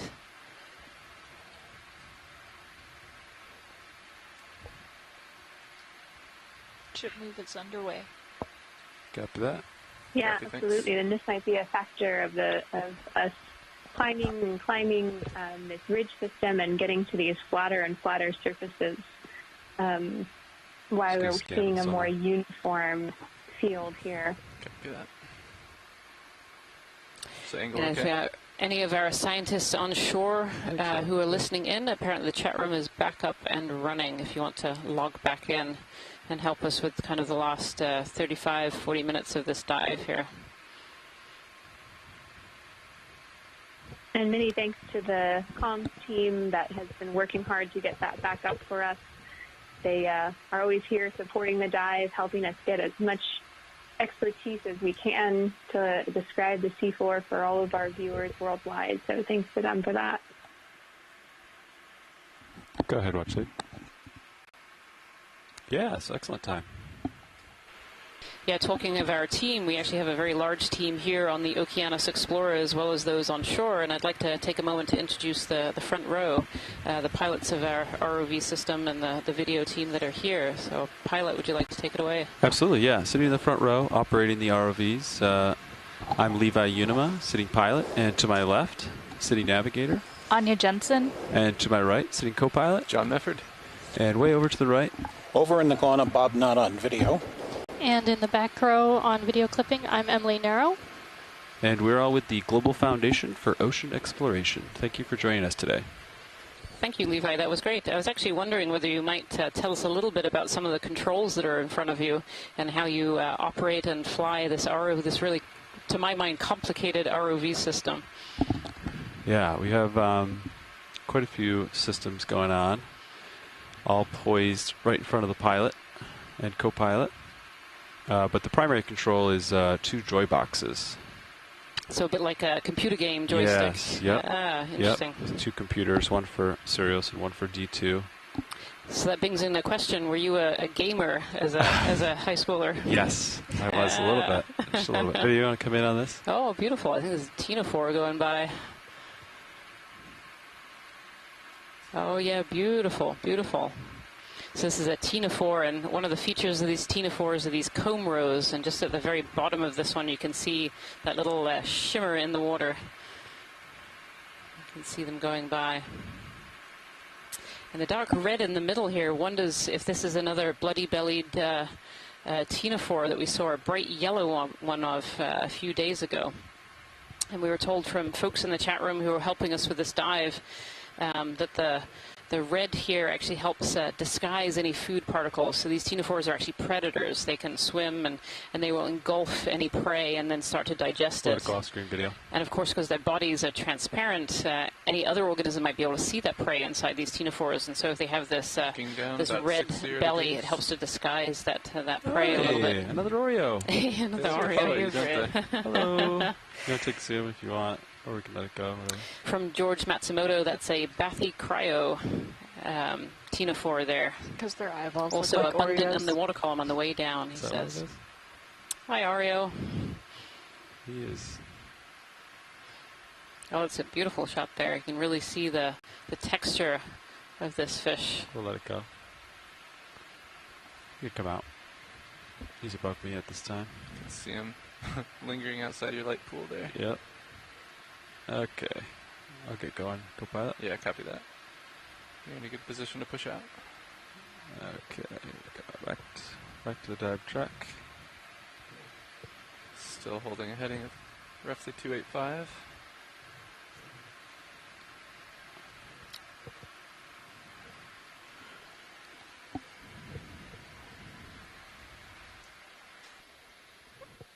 Is that a siphonophore floating by?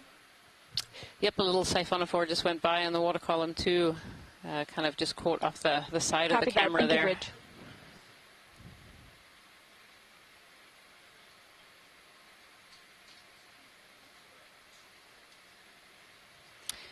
George Matsumoto is correcting my pronunciation of the name of that particular Ctenophore that's going through. Bathysiroi. That ship move is complete. Okay, I got you at 64. Hopefully I got that right this time, Push George. out a little bit and we can move on. I was trying to find some rocky outcrops, but I haven't seen any of you yet. Okay. It's one of the many skills of a biologist is getting those Latin names. Yes. Luckily, yeah. There's a lot of names to get your head around. A lot of them have their roots, as you say, in Latin and some in Greek. And so it can be some very different pronunciations. And of course, you know, for myself, I am a reproductive ecologist. I work on deep sea corals and sponges. But there are so many more organisms that we're seeing in the deep sea, and that's one of the joys of these telepresence cruises, expeditions, that we can have all of these scientists on shore helping us, not only with the identifications, but also with our pronunciation of the identifications. And thank you, George. He tells me my pronunciation on that last one was just perfect. You can see a fish dead center there. Yeah, we can go for a quick zoom video. Quick snap on that one. And then a trick with fish is you can he's floating with the current, so you can just float with the current. Oh, this one's a little bit different. I don't know if you have any of our fish biologists on the line here, but off screen, and if you get too far off screen, this fish appears to have a slightly different shape. Leave the fish alone, but that's what I like to do. Copy that. But you can try. It's moving pretty good. Yeah. Yeah, it looks to almost have kind of a snout instead of a pointed or rounded face like we've seen. So weird. Yeah, it's interesting. You know, its head there kind of reminds me almost of a little Keep my rotator seahorse. so that you have a reference It's got of how kind of that fast you're snout moving with the current. Exactly sticking what out I was there. thinking. Yeah. Definitely, and the body too. It's got kind of that fattened, widened middle there. Oh. Yeah, Scott France was saying what I was thinking, a swollen belly. You know, potentially this is a pregnant, we're thinking this is a halosaur from Megan Putz. It's definitely got the halosaur kind of head, which has never seen quite such a swollen middle. So that's a Reset. Kind of get closer. really to nice piece of video. Thank you so much, pilots, on that one. No problem. Came up off the ground a little there. Yeah, this is a swollen belly, potentially pregnant, but also potentially just really well fed. Maybe it had a really good meal just before its Quite good moving. It's a little photo call here. Oh, can we get another zoom on it if we're getting a little closer? We have Mike Vecchione has just joined us in the chat room and is saying this is not a halosaur, so a few more images would be great.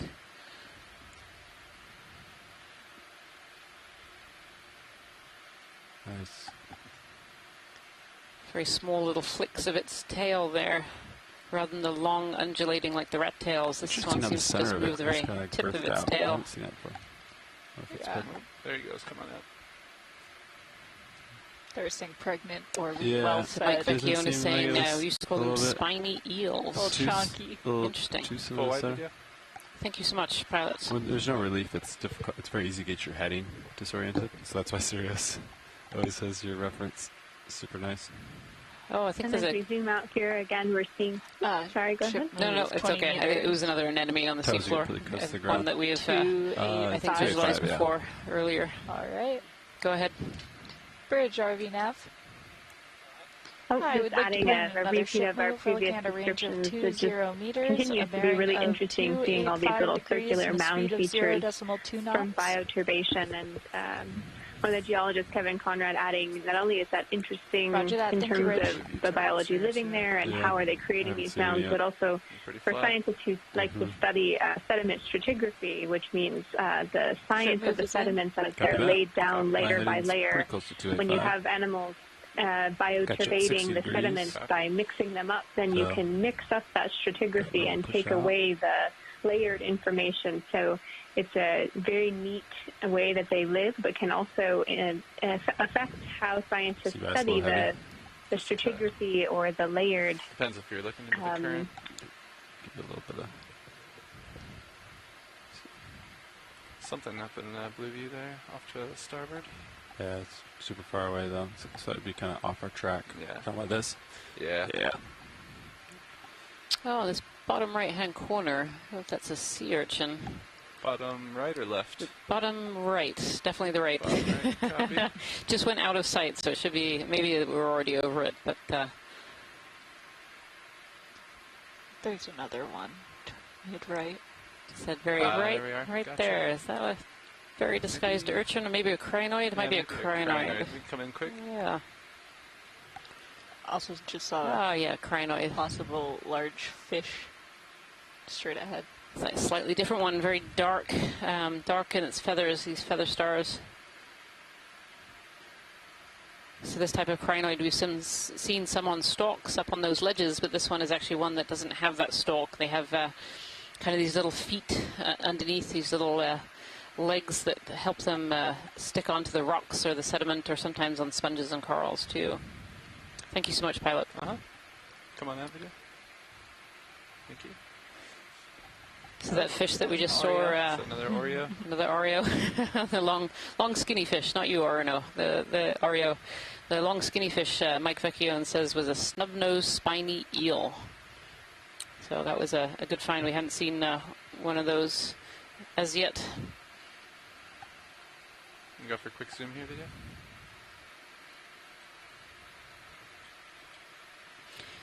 So it might seem like we see these Oreo fish, also known as false boarfish, fairly regularly. We've certainly seen quite a few.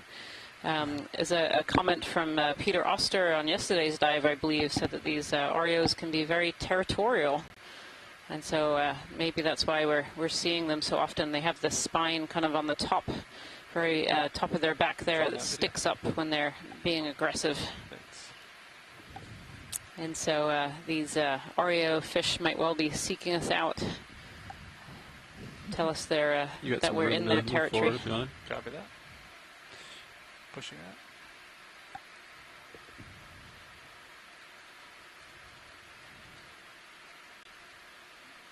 Yeah, and Les Watling adding in the chat, in addition to the information about the sedimentary layers of the sedimentation here when we go down to the sediments, but on Great Meteor Seamount, they took a sample of seamount sediment similar to this, and there were at least 56 species there of copepods and other things. Oh, that's tiny. Tiny little Oreo. Sorry, Kira. We're distracted by a baby Oreo here. It's definitely a mini my gosh, Oreo. little Oreo. I don't think I've ever seen a small one. We should definitely back up and put the lasers on that when we're ready. Lasers are ready. Our ship move is complete. Is this Oreo? Yeah, look at this little Oreo. There's 2 buttons. It looked like something completely different when it was coming towards us. Nice. Yeah. If you want that. Oh, it's working so hard. A little juvenile Oreo here, probably only about 5 centimeters across, whereas the larger ones that we're seeing were easily 10 to 20. It's trying so little hard. Poor little guy. Be free. Sorry, Kira, we didn't mean to interrupt you with a fish. Don't have to use the winch that's very okay. much today, huh? Just advocating for, or not advocating, but just describing the lots of so you're just falling off my screen, copepods and many things in the sediment in fauna that we can't see from the ROV, but in addition to the charismatic life living up above, lots of stuff going on in this landscape that looks a bit sparse, but plenty of organisms living deep down. Yeah, absolutely. It's really important when we see these areas that are, it'd be very easy, and certainly has in the past been classified as devoid of life, but really the truth is very far from that. Even when we zoom in, we see a lot of different organisms, and then if you actually go into the sediments itself, there are a lot of animals that live in these areas, and these little humps and mounds are really just beautiful evidence of just how much is living inside the sediments in these areas. Yeah, this big crab hanging out here. You're sneaking up behind him. You're going to scare him. Let's see if we can do a little pirouette on him. Kind of sneaking up behind this crab. I'm not sure how they're gonna feel about that. Gives an idea of size. Oh wow, it's big. That is quite large. Yep, that is a very large crab. Come in for a little zoom video.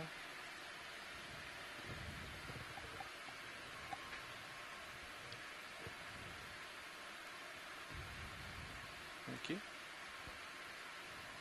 you. Standing very, very still there in the sediment.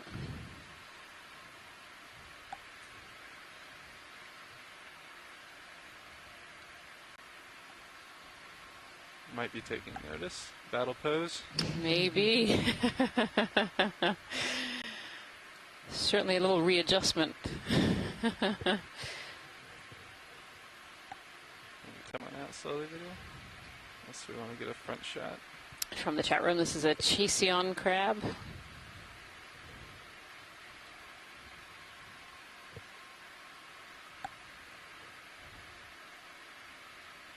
I don't think he likes our lights. Oh, he's coming at us. And Kevin Conrad is pointing out that the ROV D2 is essentially a giant crab itself with its 2 large manipulators, and so.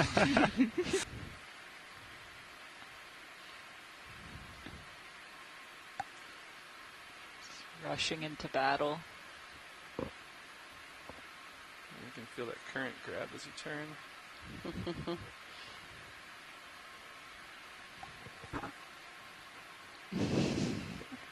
Alright.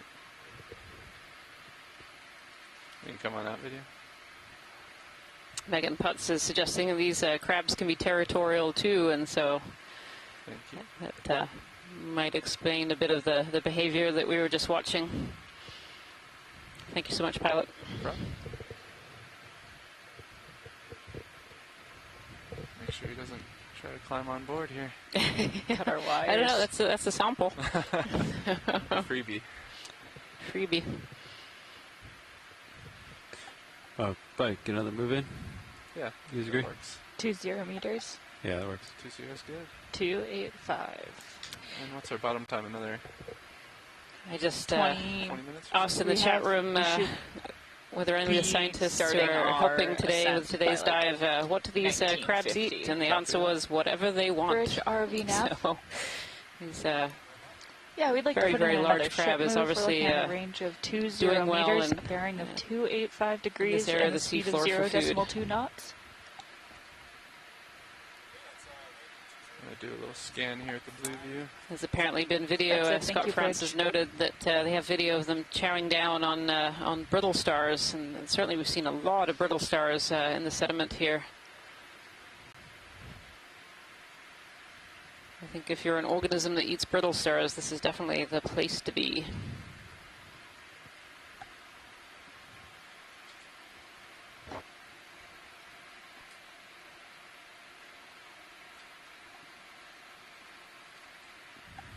Couple bumps in this direction. So we call those organisms not that too will much, eat just about anything opportunistic. Too much. So they take out the opportunity to eat whatever that comes along, be it brittle stars or small fish or even fish eggs. We have a comment here as well. They've been seen eating. And I believe that was on another Okeanos expedition where that was observed. The tail camera looks so good, doesn't it? Yeah, It doesn't have that much light, but it looks really good. You know, look how dark it looks down there. You get a lot of really good shots of Sirius from the tail cam. Yeah, too. I love it.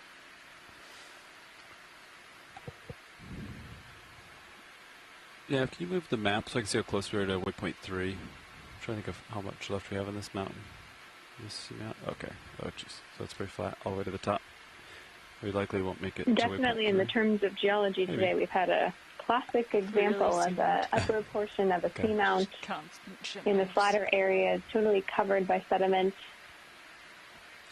In this case, a carbonate cap. This seamount at one time would have been shallower when it was first formed, and then as the crust below it cooled and densified, it sinks down, and you get a lot of carbonate sediment accumulation, creating these pavements that now have additional carbonate sediment and this coral rubble on top. So we've definitely seen this beautiful carbonate cap as we've traversed along this peak on Barrel Peak of Caloosahatchee Seamount. Thank you. And talking for organisms that are scavenging on the seafloor for food, this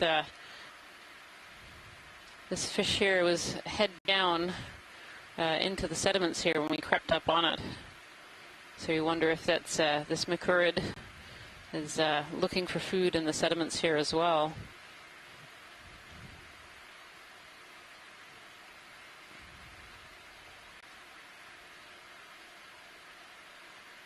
Not too interested in us. No, it almost seemed like it's actually spitting something out.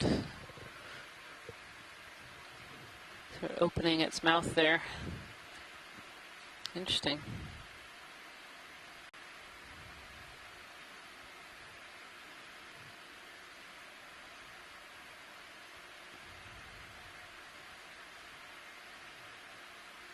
Thank you, pilots.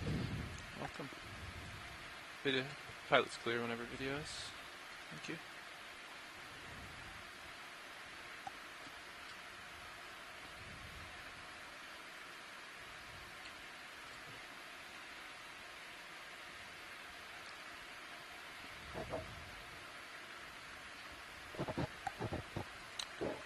Another drop stone up ahead, it looks like.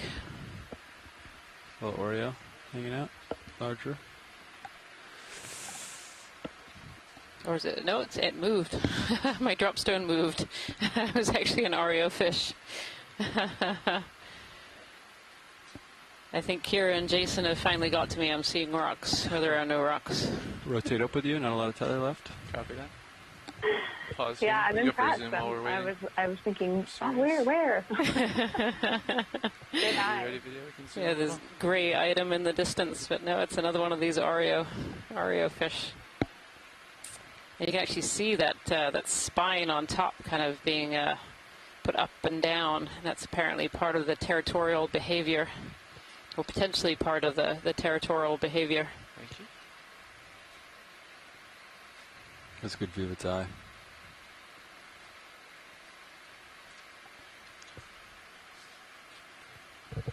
So many Oreo fish on these Quite a few. last 2 days.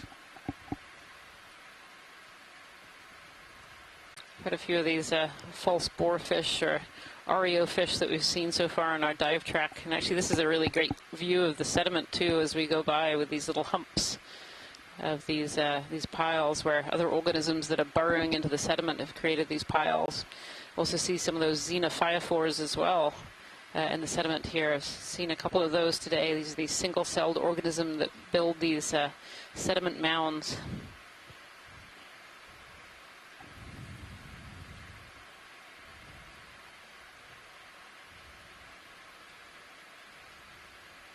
Thank you, pilots. That's great. It's interesting. Yesterday, Copy that. Thank you, Bridge. yesterday I was going to say, I feel like I saw more brittle stars and things like that yesterday when we were a bit deeper. We were about 500 meters deeper yesterday. Is that okay with you, pilot? Interesting. Okay. I haven't seen what myofauna are hanging out in the sediments here. Yeah, maybe we could do a quick snap zoom on the sediment here as we go by and see if we can see some of those brittle stars. Sure. Because you're right, Kira. Yesterday there were areas of these coral rubble where they were just absolutely lined with brittle stars. I'll keep pushing forward a little. Let's have a look at this the sediments. What is making these pounds? Yeah, so definitely not as structural as yesterday either. You know, yesterday there were a lot of the bigger pieces of coral in amongst these sediment. This seems much more broken up and finer. Would you agree there, Kira? Yeah, absolutely. And I think the current regime at this shallower depth and at this little ridge and top of Barrel Peak, the currents can be so strong that it can not only sweep away some sediment, but also can break up those pieces over time. So you're right, we're not seeing the larger conglomerated pieces of coral rubble. This is much finer. Oh, in that patch there. To do with depth. Did you want to see anything there? Just a little further down, you can actually see the worm heads coming out of one of these sediment piles. I don't know if we'll ever be able to find it again as we went by, but it might be the patch that's central there, that really big patch. A little coral sticking out there too. They're very well blended in to the background, but you can just about see those little tubes that are sticking out. And as we went by there, we could see some worms, and so they're at least potentially partially responsible for some of this bioturbation. But of course, other organisms do as well. Those amphipods, and Liz Watling was talking about various other crustaceans that can cause that as well. Thank you so much, pilots. Yep. No problem. Pilot's clear. Yeah, I think, you know, compared to yesterday's dive where we had those larger pieces, of course, those larger pieces provide more of kind of the nooks and crannies for these brittle stars, these larger brittle stars that we were seeing to be able to live in. And where we don't have that, we're kind of going like another level smaller in terms of this infauna and the really small macrofauna that we'll see on these kind of sediments. You know what I mean? You feel it too? Yeah, it's nice. Yeah. Look at this big hole over here on the left.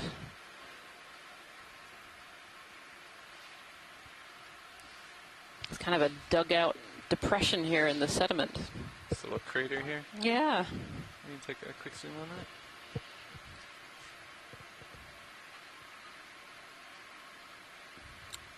Yeah, something here has created a little hole. A little burrow, huh? Yeah, burrow in the sediment.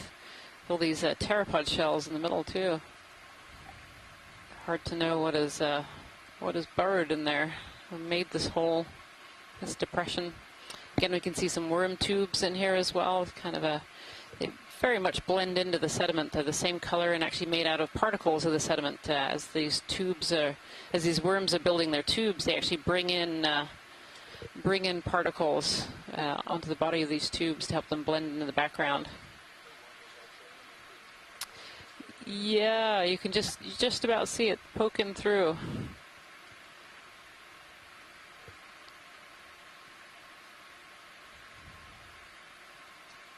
It's really fun to get these close-ups of these areas that you might otherwise think of as barren, and just get really close up and see all of these animals that are poking out of the sediment here, and then of course all the animals that are actually living in the sediment itself too, and barely come to the surface except to feed. Wonderful. Thank you so much, pilot. No problem. Pilot's clear. I didn't see anything that made that obvious burrow, so you wonder if maybe a larger organism had made Rich. that. Is that what's that lying on the ground Ship there? move is complete. Oh, okay. So you wonder if a larger organism, a fish, or maybe even one of the crabs, has created that large depression, and then these other organisms have kind of come in and colonized. So interestingly, there might be another one of these depressions up ahead. There's this a rock.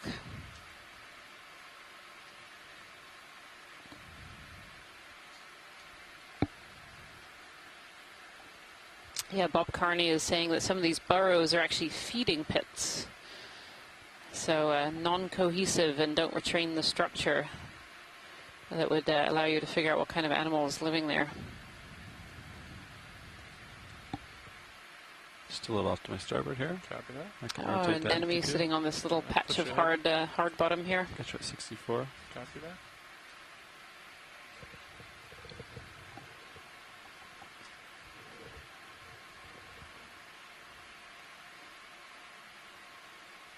Looks like we're seeing a few returns in blue view up ahead. Yeah, so the pilots are mentioning that they're seeing some hard returns from the sonar. If you go to your live stream number 3 and you look in the bottom right-hand corner, there's this little screen that says blue view, and this is a forward-looking sonar that helps the pilots to be able to get an idea of what's to come, and where you can even see in the real detail in that blue view. You can kind of see the rocks and the lumps and the bumps that are coming up ahead if you look in it right now. And maybe there's some more of these ledges or rocks or drop stones as we move along this sediment arm here.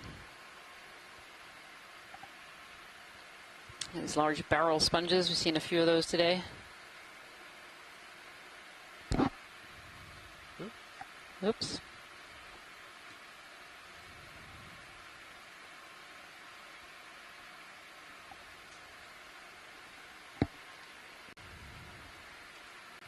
That's a big one. That's a big one. A couple of these big barrel sponges. Does the top look a little different than the other one? Fish up in the water column there on the left. Upper left. Go for a quick zoom. Come on in video. See what that is. Nope. Something. Something. Yeah. Huh. It's maybe that's another piece of sargassum making its way down to the seafloor. Interesting.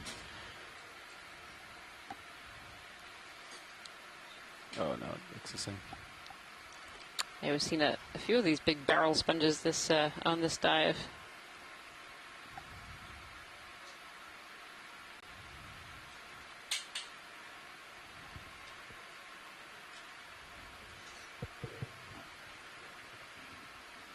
How's our bottom time looking, Nav? We have about 12 minutes. 12? Yeah.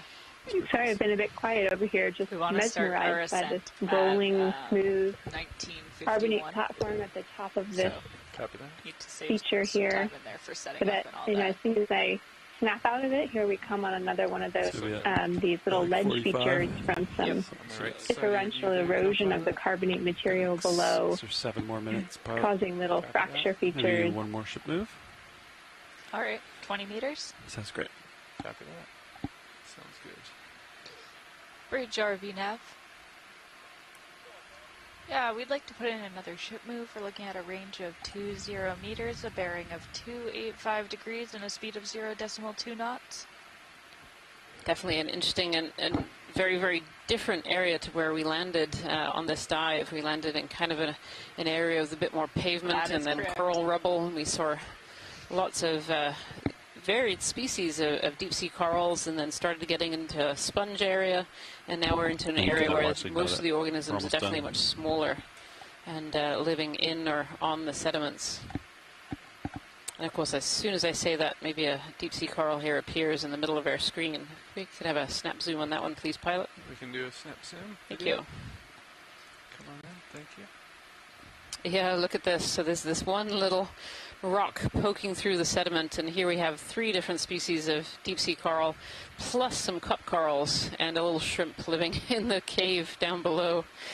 So this this rock poking out of the sediment has created quite the habitat here. We have a Parentopathes with two squat lobsters living in it. Behind it, I think we have. Can't quite see from here. I think that's an Acanella or a Chrysogorgia. And then we have one of these whip corals, the Calyptophora. And then at the base we see several cup corals. Just on this one tiny little rock. Go ahead. I was just going to say, I'd love to also zoom and see if it looks like this rock is attached, if this could be a little on the way to outcrop you. of, I'll come down rock or a drop stone. I can't quite tell. I'm not sure if we're getting tugged. Hey, pilot, if we could kind of zoom on the interface between the rock and the sediment, maybe that would help. Copy that. Come on in, video. Corella corals were once, and several dead cup corals. Yeah, hard to know, Kira, whether this is attached or whether it's unattached. Yeah, the surface of it is a bit different, and it looks large enough and it has a varied enough. It's not rounded. Usually we can see when drop stones are here, it's a boulder, more like a rounded morphology, but this looks like it's almost spreading out into the sediments below. It's got a nice crust on it, so it's been here for quite a while, probably why we see those old holdfasts and as well as the new things living there. Much too large to collect, but interesting. Who knows what kind of outcrop it is, if it could possibly be igneous or likely just more carbonate. Thanks for the zoom. Yeah, thank you, pilots. That's great. No problem. Video, pilots. Watch lead nav. This is watch lead? Yeah, I just want to let you know we have about 4 or so minutes left in our dive before we need to start setting up to get off bottom. Okay, perfect. Thank you so much, Nav.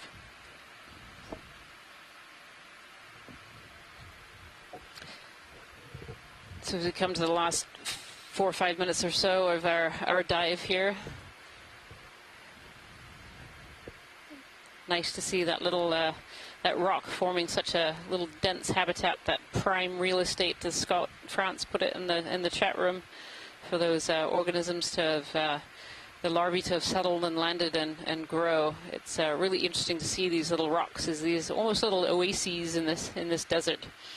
Of course, this desert has a lot of organisms living in the sediments, and then you get these rocks where you get a lot of the organisms that live up out of the sediments. Could we have a zoom on that? There's another crab here in the middle. Sure. Yeah. Come on in,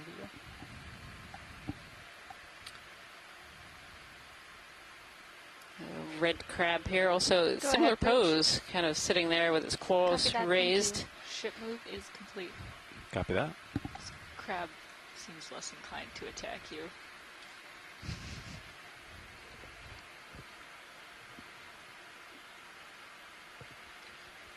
Not sure if this is another one of these Chaseon. Yep, Megan Putz said in the chat room here is a Chaseon, another one of those crabs. Slightly different from the one that we just saw.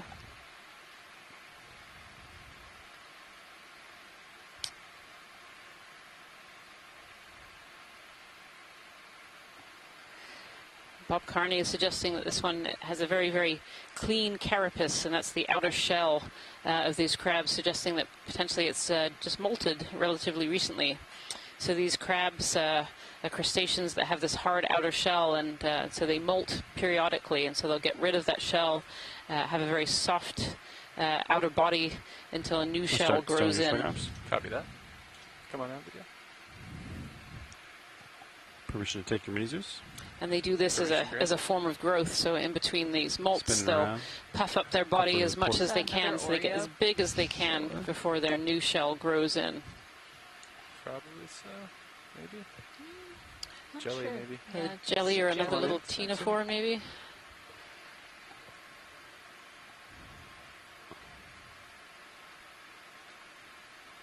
Coming fast. Yeah. Why not just a tap video? There you go. Oh yeah, he came fast. Yeah, off it went. He's already gone.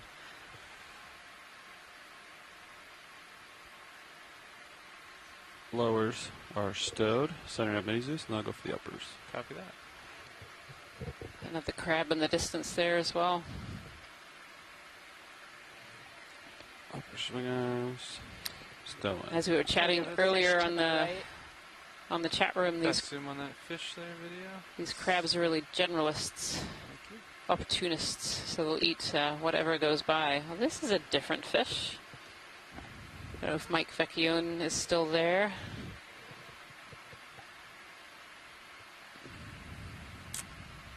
This one has a very different structure to it. A midwater fish, a viper fish, we're saying. And Bob Carney and Mike Vecchione there, thank you so much for the ID. This is a viper fish. He's somewhere in a hurry. Yeah.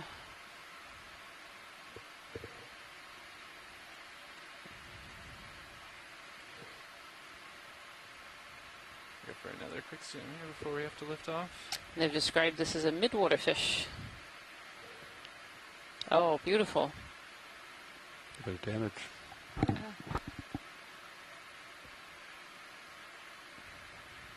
You can really see the jaw structure on this particular fish. You can even see the long, thin teeth.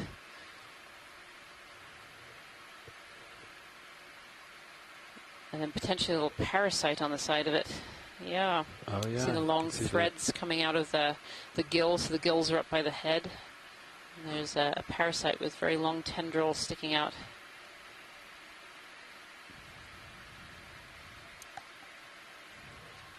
So Mike Vecchione says that when the mouth is closed, you can see the teeth sticking out through the top of the head, and you can really see them kind of curling around by the eye here. These fish will have very big mouths. They're able to take in prey that's actually bigger than them or bigger than their head. Copy that. They can distend I'll their come up jaws. and create a delta. Beautiful. Thank you.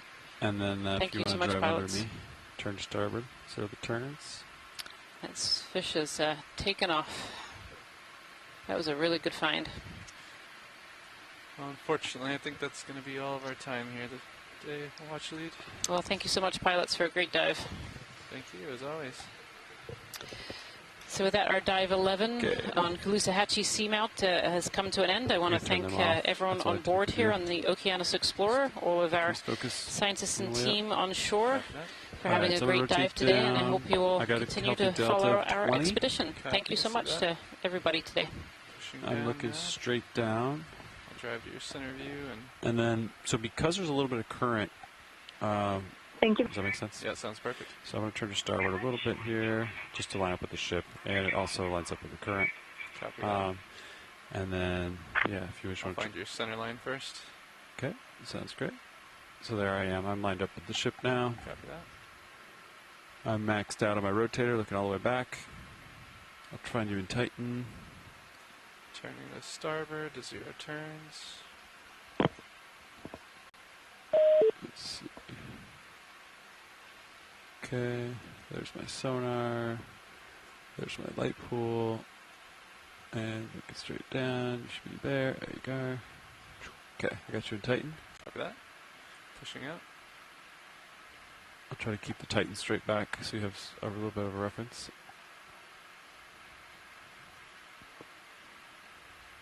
Thank you. Report and starboard.